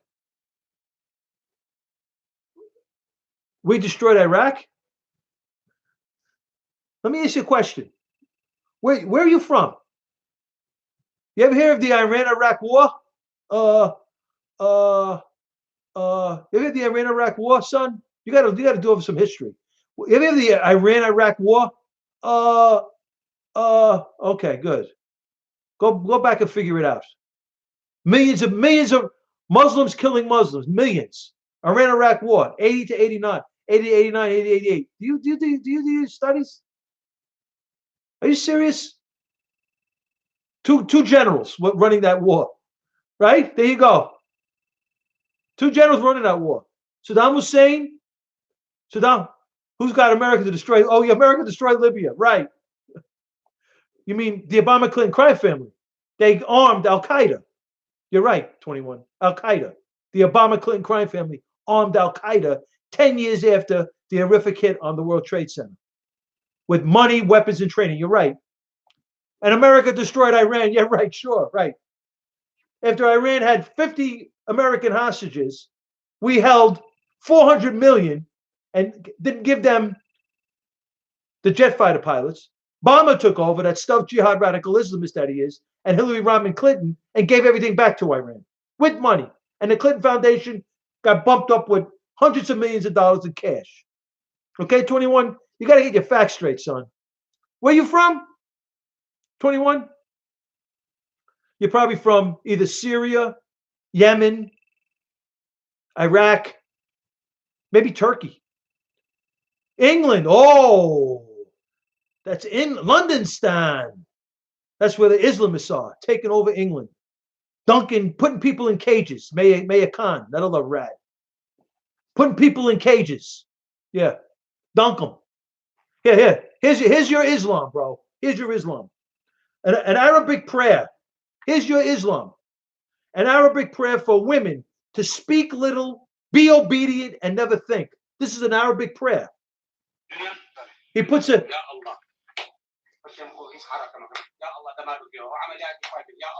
Ya Allah. He's hitting a woman. He's hitting her. He's got a hand in his mouth.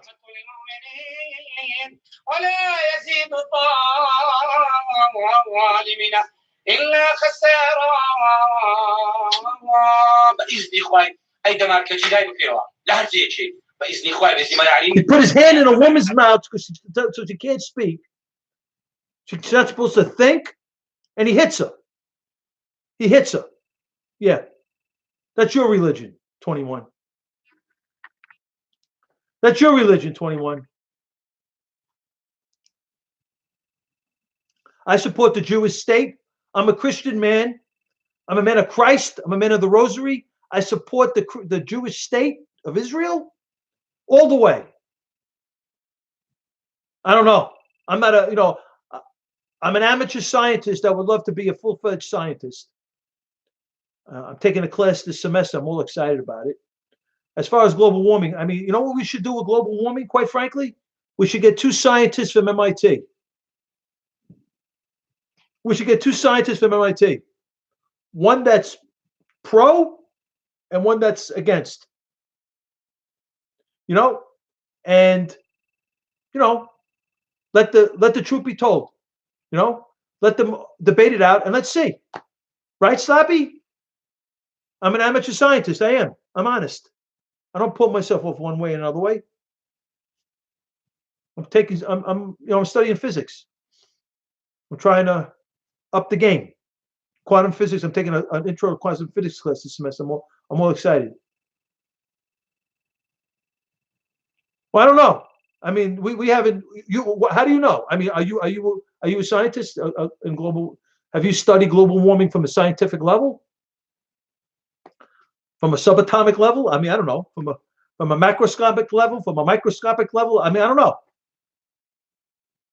I when it comes to global warming and all that, that's like Al Gore standing up in front of everybody talking about global warming, like you know what the hell you're talking about. Truth be told, right? Come on, man. People devote their lives. No, I'm not 21. I'm not a cab driver. Wrong. I'm not an Uber driver either. Wrong. I'm trying to, no, I'm from Brooklyn. I'm from the BK, 21. I got big shoulders, though. I'm Frankie Russo, the love me, hate me kid from Brooklyn, son. I got big shoulders. I'm coming at you. You can't handle the heat. That's your problem, Palestine. Palestine, you're reading too many Allah Akbar books. Allah Akbar.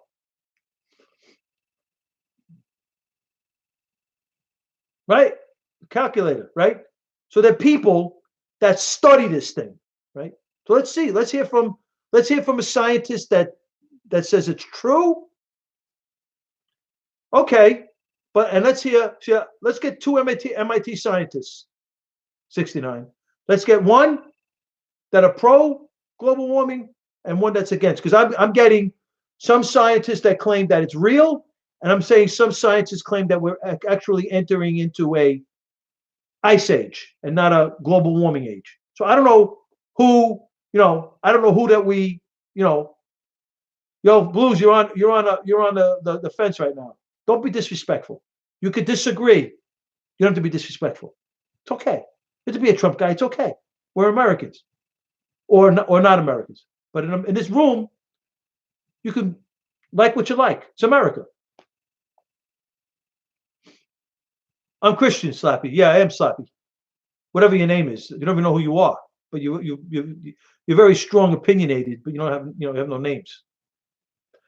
Yeah, so I think that what we should do is we should have an MIT professor, MIT scientist that's pro, and let them go on television, let them debate it.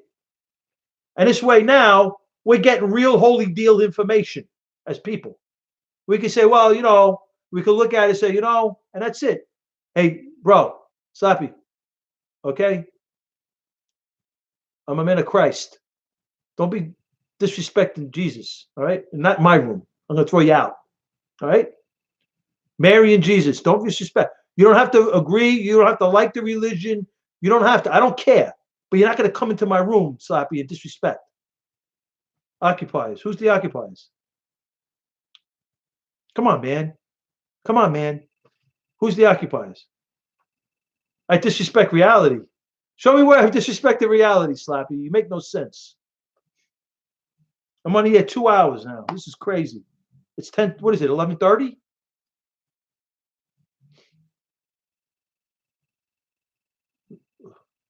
What are you talking about, 21?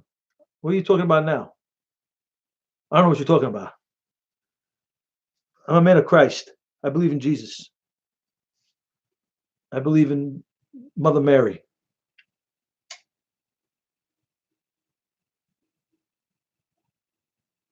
What's being done? What's being done in Palestine? What's being done in Palestine? Right now, Palestine is not even. Palestine is like the fourth issue today, 21. If you have any idea of what's going on with Islam, Palestine is like the fourth question. Maybe 30, 40 years ago in the 70s, Palestine was big. I condone murder and slavery and occupation. What are you talking about? Occupation. There's only one occupation. There's the Iranian occupation. Israel. There's no such thing as Israeli occupation. They have their country, right? Palestine. Mohammed Abbas, Palestinian Authority, Hamas. Abu Mazen killed 11 to 12 Israelis in the Munich Olympic Games. Was never tried on that. He got the money to the terrorists. He was the treasurer of the PLO at the time with Yasser Arafat.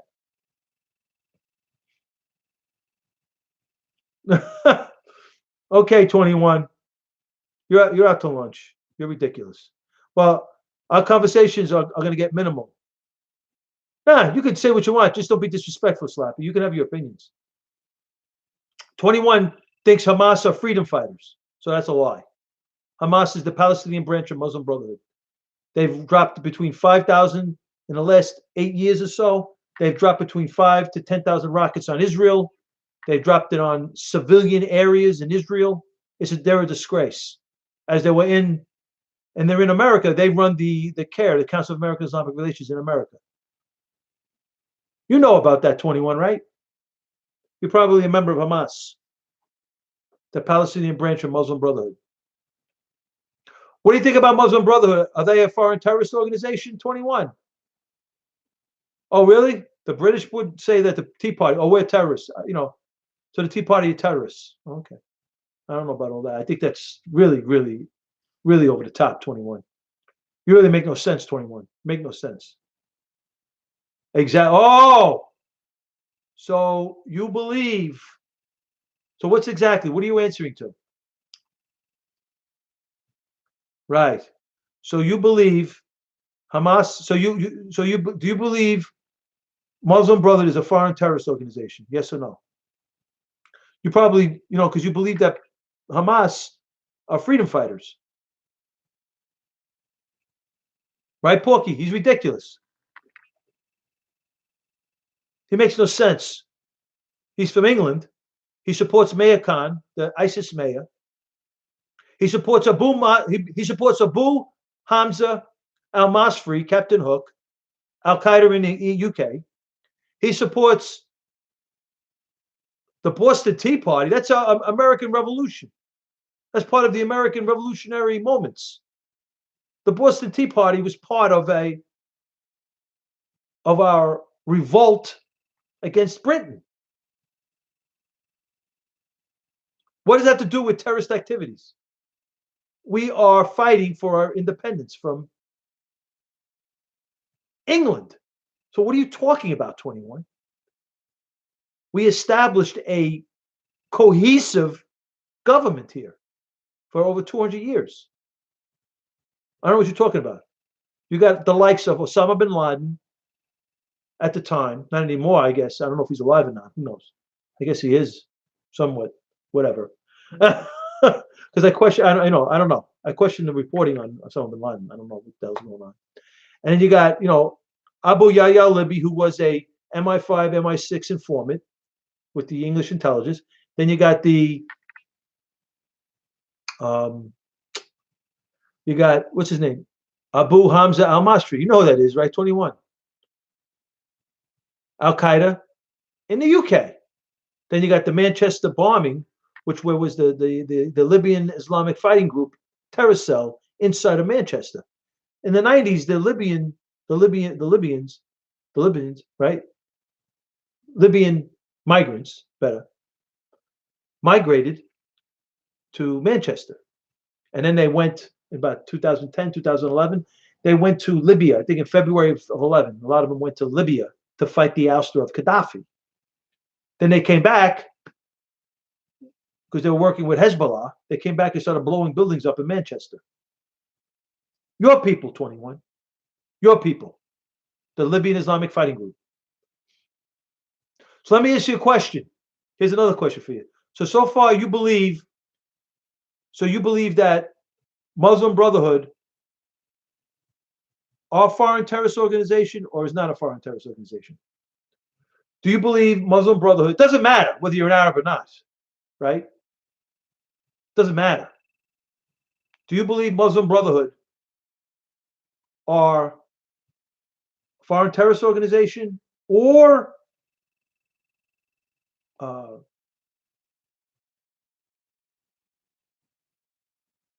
freedom fighters? So they're freedom fighters, right? So you believe that Hamas, the Palestinian branch of Muslim Brotherhood, are freedom fighters, and you believe Muslim Brotherhood are freedom fighters. So what do you think of? So far you believe all these terrorist activities that are being perpetrated by Muslim Brotherhood operatives, Hamas, Sunni militias, and so you believe that they are freedom fighters, right? Because basically, what's really going on today is not what was going on 30, 40 years ago, where basically the Palestinian state was a big question. Today, it's which country, which entity is the next Ottoman Empire, is the next descendants of Muhammad. So that to me is what the pressing issues of Islam today. I don't believe that the Palestinian state is at the top of the list as it was 440 years ago, 70s, or 50, 60 years ago. So the question of the Palestinian state is on the bottom of the list. The top of the list is what state, what entity represents the Islamic Empire, the next Ottoman Empire. Is it Turkey? Is it Iran? Is it, I don't know. Is it the Saudi kingdom? I think it's Iran, but that's my opinion. I think it's Iran with, the next Hitler, the son of the Shah. Hopefully that never happens, because that will fulfill the horrific prophecy of the New Testament.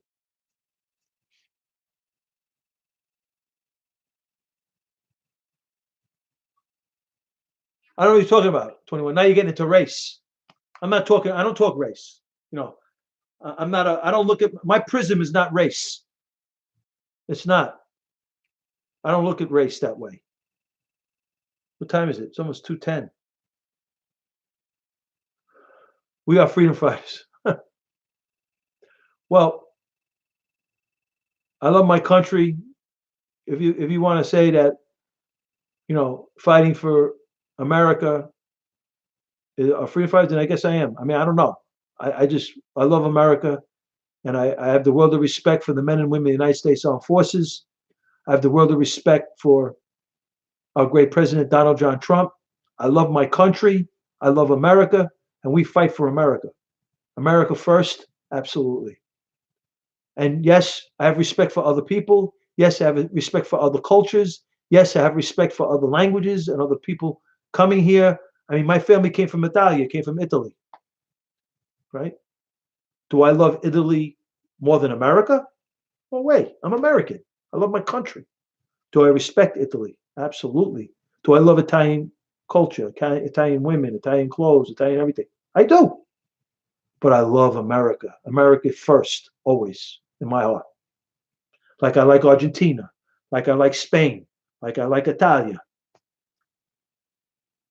I like the I like Argentinian culture. Oh my God, the tango is unbelievable. I like the tango. I never indulged into Argentinian food, but I like the tango. I went to some of the. It's beautiful. I like Italian music. I like Spanish music. I like Argentinian music. I like American. I love American music. Oh my God, I love America and everything about America. Everything. I'm proud of my country. The slavery thing, that's one part of American history I'm not very proud of, but I think we've come a long way in race relations. And I think people are too much hung up on that stuff, and they should focus more on trying to live their dream, try to live their life, and try to make a better life for themselves. Upward economic mobility. The fact that you could come into the room here and talk about America, good or bad, is why we're a great country. 21. Oh, you're ridiculous. You're ridiculous. You make no sense.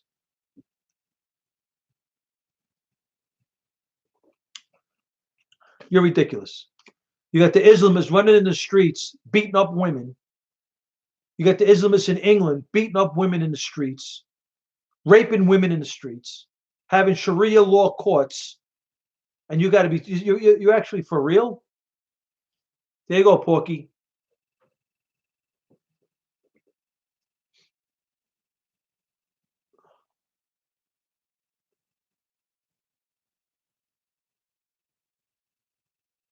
Fine if you do the Mexicans and black. Are you serious? Like seriously, 21 for real. Like, are you serious?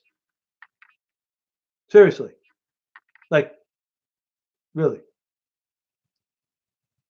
You know the murder rate in Mexico? Unfortunately, I got no problem with Mexico. I got no problem with Mexico. But the murder rate in Mexico is beyond belief. Do you know that? Like in 1 year, it's in the tens of thousands of murders, killings in Mexico alone. Tens of thousands of killings in 1 year in Mexico. Like beyond belief what goes on in Mexico crime wise. The Mexican drug cartel, very bad.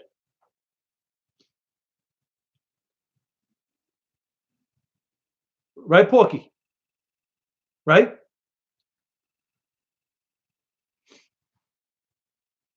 We're the greatest country on the planet. I agree with you, Porky. Well, I don't know. You just hate America. It's okay. You can hate us. It's okay. 21. I don't know where you're from. I don't know who you are. You don't have a name. You don't have a face. Whatever. You don't have to like America. It's okay. I'm not going to hold the. I think you're nuts, but you're entitled to your opinion.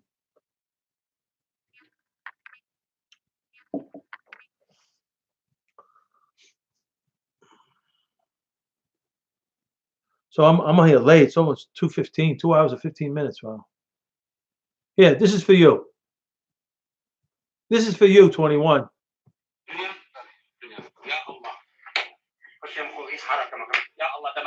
He's smacking a woman. You hear that smack? He's smacking her. Look. Look.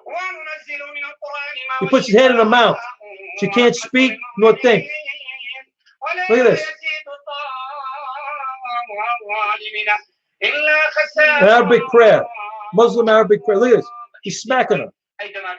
Look at this. Look at that. It's crazy. It's crazy. Who does stuff like this?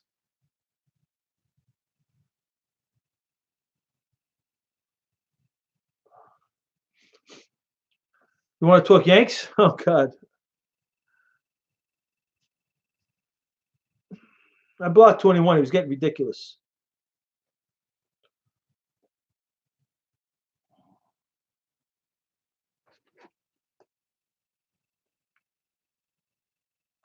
Yanks, we got to sign Cole. We got to sign a frontline pitcher. Insurance. We need insurance. You know, we need insurance.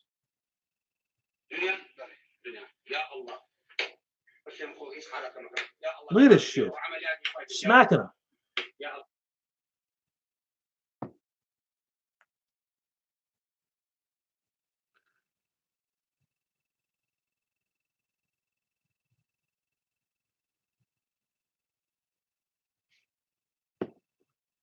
Did Didi stay or leave? Good question. Oh, I don't know. DD wants like 17 to 20. DD wants 17 to 20 million a year. I don't know if the Yankees are giving it to him.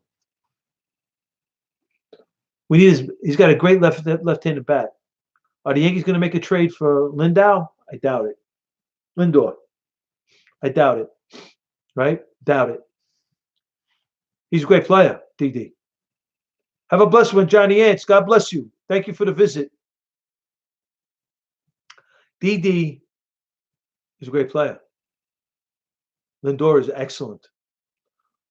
Lindor may be a little more up than DD, but we're gonna have to make a trade to get him. So the Yankees are probably gonna either bring DD back or stay pat and put Glaber as short and hope that he can handle the position. Even though I think he's a better second baseman than shortstop, he's a little too. Maybe if he gets to shortstop position, he'll focus. Because the shortstop's gonna be the best infielder on the team. I don't think Glaber is. The Brewers are listening. Wow, Porky. The Brewers are willing to listen to a trade that involves Josh Hader. Wow. Maybe he's got arm trouble, Josh Hader, right? They used him a lot last 2 years. Maybe he's got arm trouble. I don't know. Dream team. Well, if the Yankees sign Cole, we're in good shape. Because this guy, Matt Blake, this pitching coach, I think he's going to help us. Because we have a lot of young pitching, a lot of big arms that we don't develop them. Jonathan Loizaga was 100 miles an hour, like he's having a cup of coffee. I don't know what's going on with him. I'm not enamored with Louis Cessa. He's got a great arm, but I don't like the way they're developing him. Thank God Ellsbury's out. I feel bad about Bird. Bird's going free agent. Maybe some team will pick him up and give him a shot. I like Bird. I like Mike Ford too. Believe it or not, I like Luke Voigt, but I think I like Mike Ford a little better than Luke Voigt. What do you think of that one? We need that left-handed pop. Mike Ford's an animal. So is Luke Voigt. I like Voigt. I like Mike Ford though, his left-handed bat. We need some left-handed hitters. He's got that Yankee swing. I think he'll hit 25, 30 homers in Yankee Stadium. 260, 270, knocking 80, 90 runs for the year. It's a nice solid season first base. I don't know. There's a problem, I think, and I like the guy. I think he's a tough guy. I like the guy. Stantino. I don't know. Where are we going to put him? I want Cliff Frazier out there. I want Miguel Andujar in the lineup. DJ's an animal. Oh, my God. DJ's unreal. He's unbelievable. DJ's my favorite Yankee. DJ. My favorite Yankee was Miguel Andujar. He's still my favorite. I think he's going to come back like an animal. He better get an outfield glove and first base. Or keep DJ. What are we going to put DJ at first? Play, but we got so many right-handed hitters. I don't know. Yeah, Phillies are trying to get Romai and Betances. If they get Betances, oh my God! If Philly gets Betances, we should sign him. We should sign Betances. Keep him in the Yankee Stadium. We should sign Betances. I hope so. I don't know if we're going to, though. I don't want to lose him. That's a problem. I know. Well, I guess it's going to be Gardner, right? I don't know. I wouldn't be surprised if the Yankees go with Tackman. You know, if they go with Tackman, they could put Clint Frazier in left field, right? Stanton, DH, and Ford at first base. Tackman's a left-handed hitter, and spend the money on pitching. I like Gotti, man. Gotti's old school, new school. Gotti's a great, tremendous, tough. He's a tough guy too, and he's a very good athlete, very good baseball player. Tough guy. I like when he goes to all fields. I don't like when he put, I know he had 28 homers, but I don't know, man. I like it better when he slaps the ball all over the place. You know what I think is going to be a weapon for us? Why the Yankees are probably won't. But the Yankees, I think, Porky, I'm thinking about this. Tyler Wade. Tyler Wade is going to be a guy because he started to look like the problem with Tyler Wade has been that he couldn't hit, but he's starting to hit. Red and left. Yeah, I think so. I think he's getting a shot. I don't think he's going to trade him. You can't. You don't trade that bat. It's like you don't trade Miguel Andujar unless you're getting. Unless we're getting a top flight pitcher. We don't trade those guys. I'm not talking about relief pitcher. I'm talking about starter. He's awesome. Clint Frazier's awesome. So is Miguel Andujar. Oh my God. So you don't trade players like that. You let them figure it out as far as their position. They're both two very good athletes. I love that. I love the young bombers. Gleyber Torres. I don't know if he's heads up enough. See what I think will happen. I think Tyler Wade will be the replacement. Will be the insurance policy for shortstop. Tyler Wade, because Tyler Wade is on the cusp of being a bona fide Major League Baseball player. All he needs to do is hit, and he started to hit this year. He got his hands lower now. He's not trying to hit the ball out of the ballpark. Slap the ball over the place. Use the legs. He's an automatic double, and he's a great infielder. He's a great infielder. Tyler Wade is a great infielder. So the Yankees may not go with Didi because they got Tyler Wade. I think Tyler Wade's getting ready to break out this year. Tyler Wade. I think so.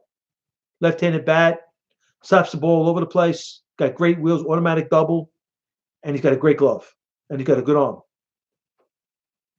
Yeah, I think right, exactly. So if we sign Cole, Strasburg, or Zach Wheeler, one or two of those. One or two of either. If we sign Cole, we're good. We sign Strasburg and Wheeler, we're good. Porky. We got to get insurance. The insurance is the frontline pitching. If we sign Cole, and then we got some young Lions coming up in the rotation, that means that the pressure's not on Severino. The pressure's not on Paxton. The pressure's on Cole. Cole's the number one.